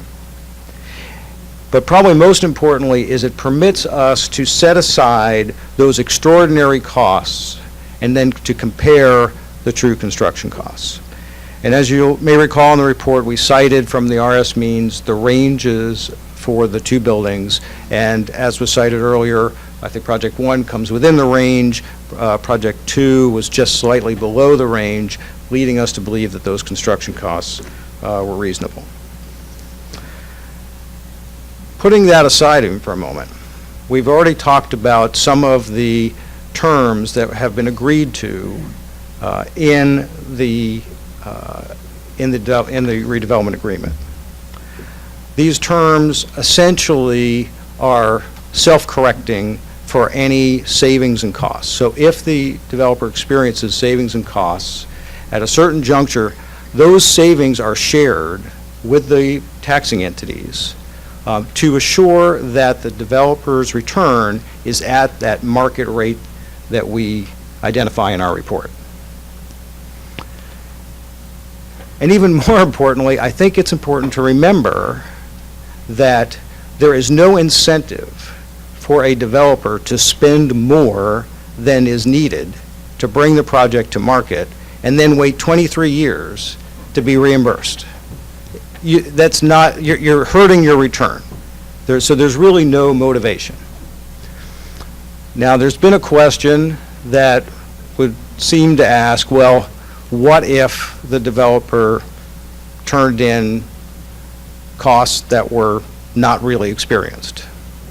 And I would defer to Mr. Lauber, but I think there is a provision in the agreement, is there not, Joe, where if the costs that were certified were not true, that would be a breach of the agreement?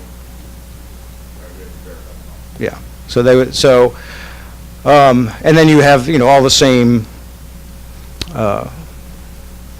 I think all the same rights that you would have under any contract if someone were to turn in information that wasn't correct.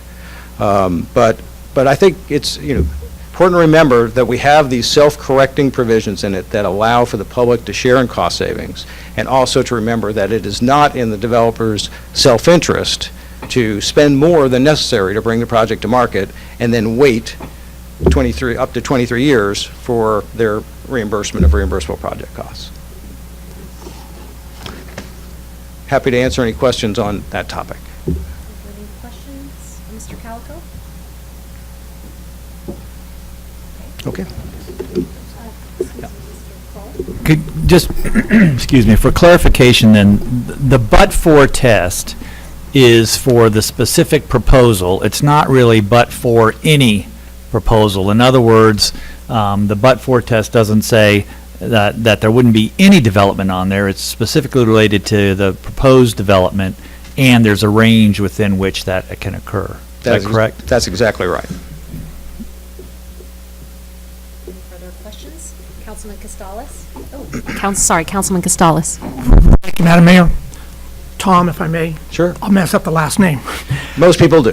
I want to get back to a conversation you and I had on the phone several weeks ago. I called you, and I want to make sure I got it right, and I want to get this information out for everybody, is that despite the work done by developers and city staffs on major projects like this, before they submit a proposed TIF plan to Springstead for review, despite all that work, you guys still find from time to time that you recommend not to go forward with the plan. Is that right? That is right, and as you and I discussed, one thing that, and we've been doing this for years, we're working on, a Missouri TIF project pretty much at any time all year long and have for many, many years. So we do a lot of these projects around the state. There is sort of a self-selection feature to this.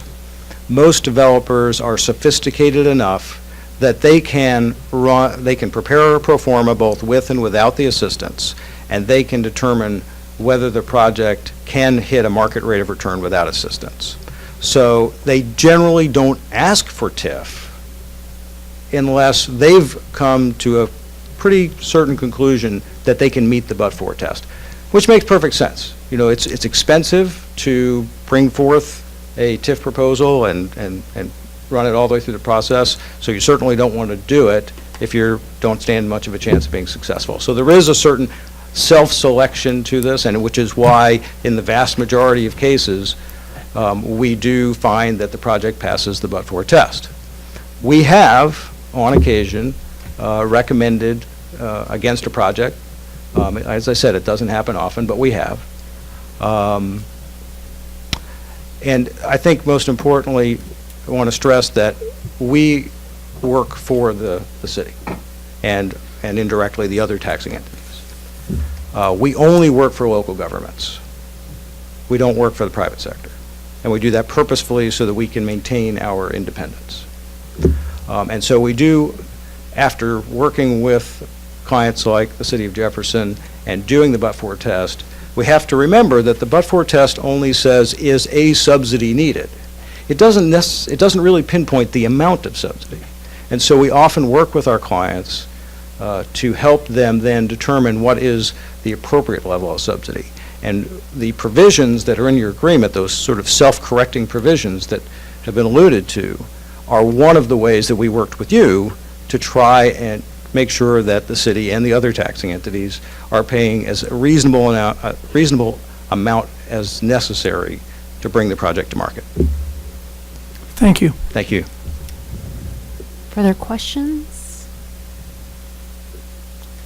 Okay, at this time, we'll take up some deliberation on, council deliberation on 2016-48, and I may ask, may be helpful if we did have both of you at the podium, Mr. Lauber and Mr. Calico, in case council has questions during deliberations. Would that be all right? All right, just in case. And also, we have Mr. Wolford here in case council has questions of legal as well. Thank you. So this time, any council deliberations on the bill? Councilman Wiseman? Thank you.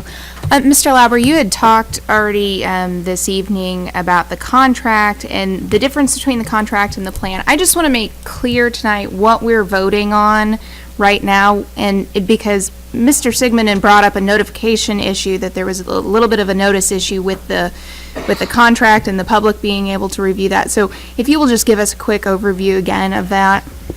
Certainly, Councilman Wiseman. The only thing that you are voting on this evening is the TIF plan approval, okay? You had the TIF contract and 2 project ordinance brought forward to you on just first reading this evening, and this was the first time you had the opportunity to hear the details of that because we didn't have a contract to give you at the last meeting. And whoever had indicated there was a notice issue would be absolutely correct. There is a requirement under 67.2725 of Missouri Revised Statutes that would require a redevelopment agreement if it were to be approved with all of the readings and the approvals in one night rather than spreading it out over the course of a couple nights.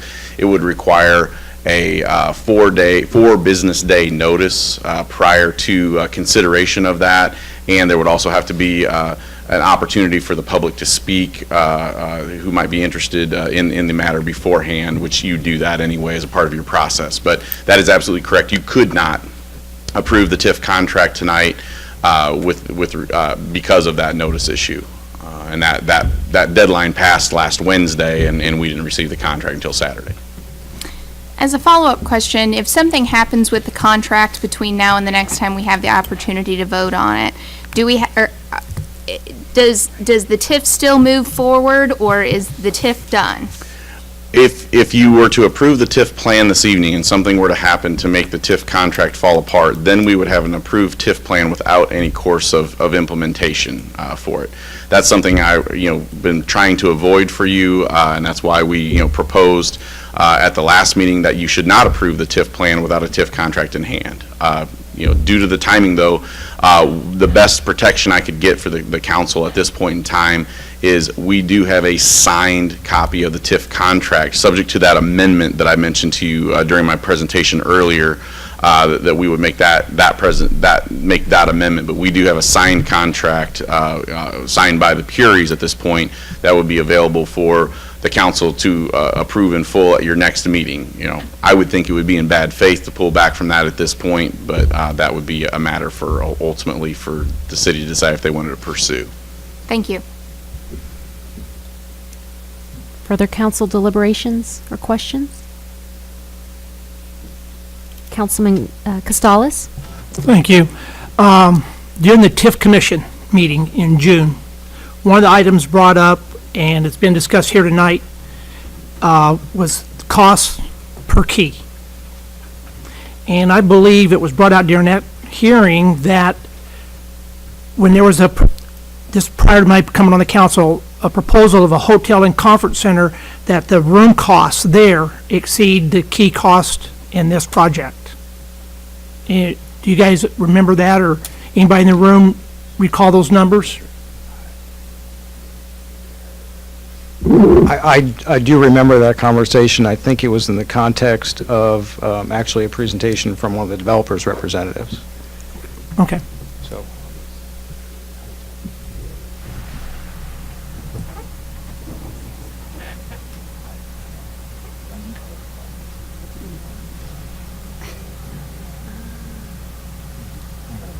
Did you need some kind of clarification?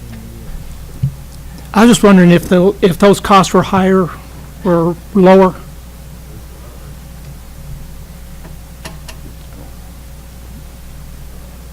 Well, would the council want to, the deliberation or the public comment period is over, so if you would like to, you could certainly welcome more public comment. If so, you would just need to have the council approve. I think we're going to end up getting into one side and the other side unless we go back to the documents that were done at the council at that time. So is your answer sufficient then from what they Yes. provided? Okay. Further questions, deliberation?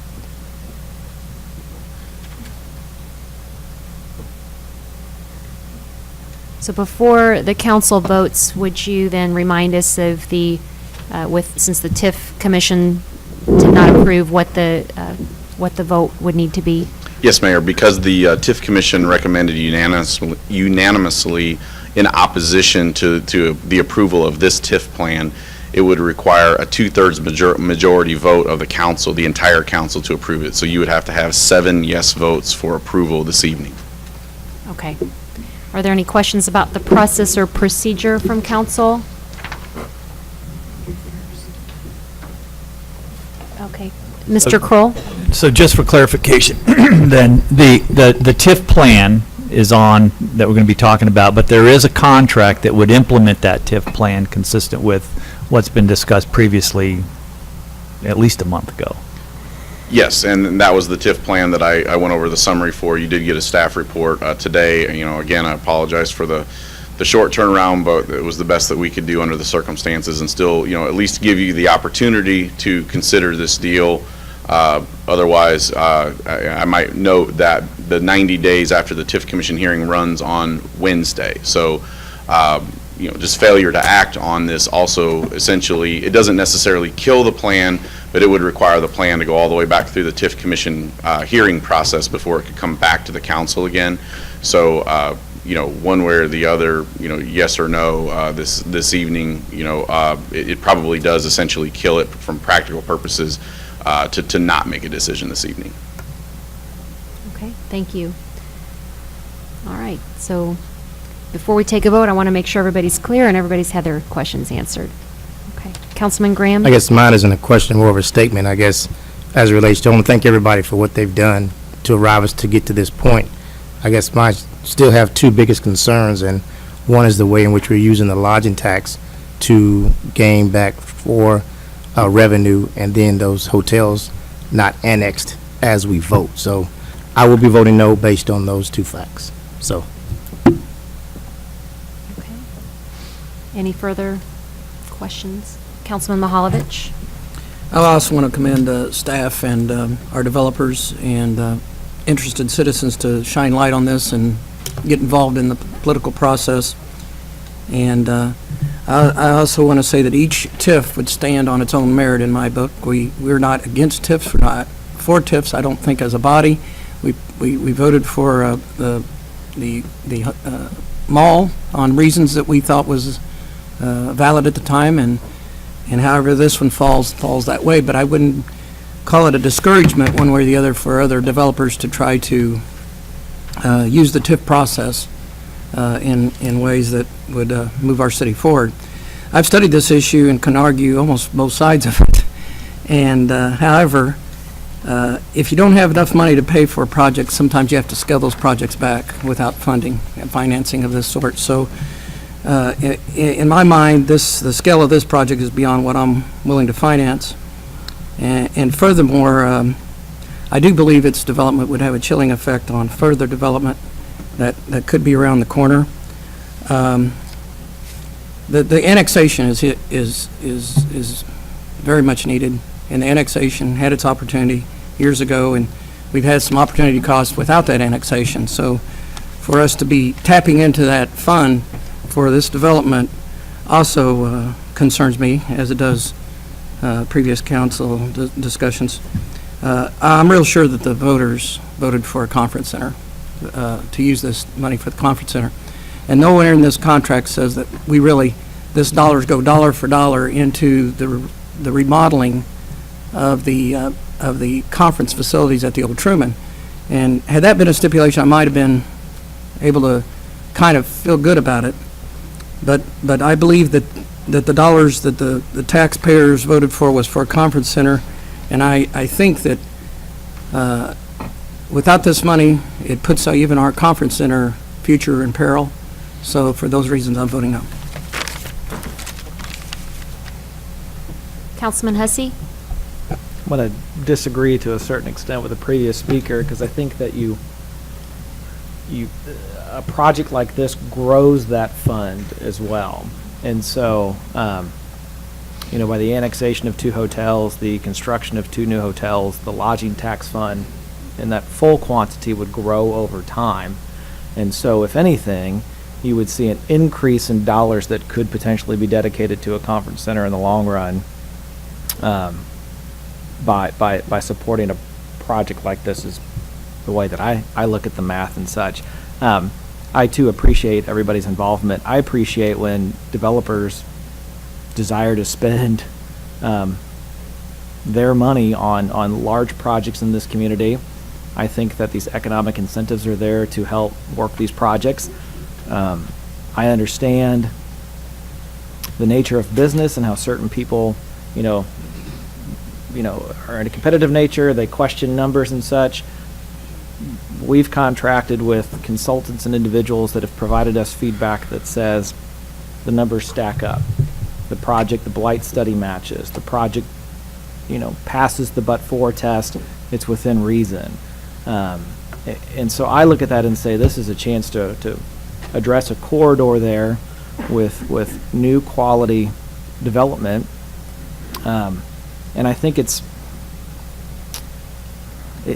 on less solid footing to say that there's just other development around the corner per se. Because I don't have a crystal ball and I can't tell you. I can look at the one that's in front of me right now, where a developer is committed to a project if we meet our end of it. And here's a chance to push something forward. And so I don't know what's around the corner. I've heard whispers and been told certain things, but this is kind of the sure thing in front of me that's a solid project. It's passed the test that we set forth.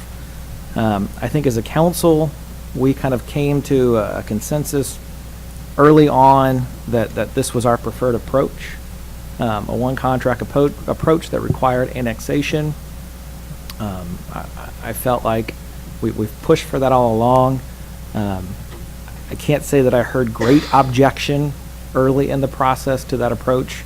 And so I'm supportive in the sense that this is a good development that passes the test set forth by the individuals in front of us that I trust, and I trust their report.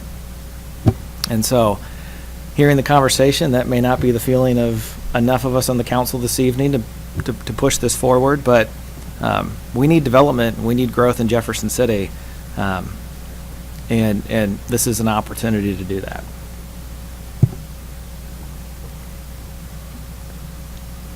Councilman Costales? Thank you. We've placed several hurdles in front of the developer in this process, one being a single contract when they proposed a two-contract approach. The annexation of his properties and getting there, that's not the developer's responsibility, that's the city's responsibility. The fact they're not already in or we don't have things lined up, that's our fault. That's the city's. The city has to take 100% blame on that. And to hold the developer responsible is wrong for that. And the developer was willing to work with our individuals that we hired, Mr. Lauber and Tom, to rework some of the financing on this whole project to satisfy other entities. They've done everything. They've jumped all the hurdles we put in front of them. And for that, I want to see the big development. I'm all for it. I'm voting in favor of it. Councilman Henry?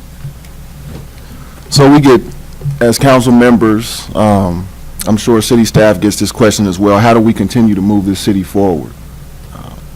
Not too often we get opportunities for developments like this, and to me, those opportunities need to be taken advantage of. Some people like the decisions we make, some don't, but that's what we live with, and that's what we're charged to do here as elected officials, and specifically council members of the city. We're asked to make decisions for this city that we believe will help the city grow. I think this is a development that needs to happen. I think this will continue to help our city grow. As you look around, we've got, I think a young lady had mentioned, she spoke earlier, she had mentioned the different things that we have going on at this point. I think that further continues that process. For that, this is pretty much what we asked for from the beginning as a body. And so I'm going to vote for this. I would hope some of the other council members that are on the fence at this particular moment in time. But I think it's time that we continue to move this city forward. I think this is a good development to do that, and I'm voting yes for it. Councilman Prather? I'd just like to say, looking at the possible economic impact of this project it is neat, the possible impact. I mean, there is a lot of potential there. And that was the first thing I looked at. If I just looked at that and voted on that, I would have made my decision then. It would have been easy. But I had to take a step back and take a look. And we have a TIF commission. And they went through a lot longer process than we did. And they voted 7-1. So I'm going 7-1 against it. So I had to think, why would I overturn their decision? I had to be very comfortable with myself, with my decisions I'm making. And a couple of the things that were brought up tonight. One is, the lodging tax. I'm not entirely comfortable with using the lodging tax to build a hotel. And two, I'm not entirely comfortable with the cost per key. I'm not convinced that that's right. I'm not convinced it's wrong, but I'm not convinced that it's right. So that just leads me to believe that the right decision is to vote against it. Further comments, deliberations? Okay, and I want to make sure I didn't miss anyone, so everybody's ready to vote. Okay. And I'll echo the comments about thanking everybody for all the work that's been done in city staff and for the interest of all of the public and the developers and everybody and the council especially and all who have worked hard and the TIF Commission as well. So at this time, we will have roll call, please. Prather, No. Schreiber, No. Ward, Yes. Wiseman, Yes. Branch, No. Costales, Yes. Graham, Nay. Henry, Yes. Hussey, Yes.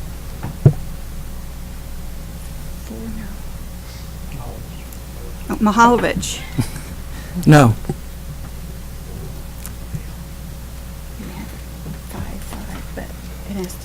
Okay, it's 5-5, so it fails. It has to be 7-3 in order to pass. So the vote fails. Bill fails. Okay. Item 14, the informal calendar. There's nothing on the informal, no resolutions. We're under item 18, any new business? Any unfinished business? Item 20, approval of closed session minutes. Is there a motion? Roll call, please. Aye. Costales. Aye. Graham. Aye. Henry. Aye. Hussey.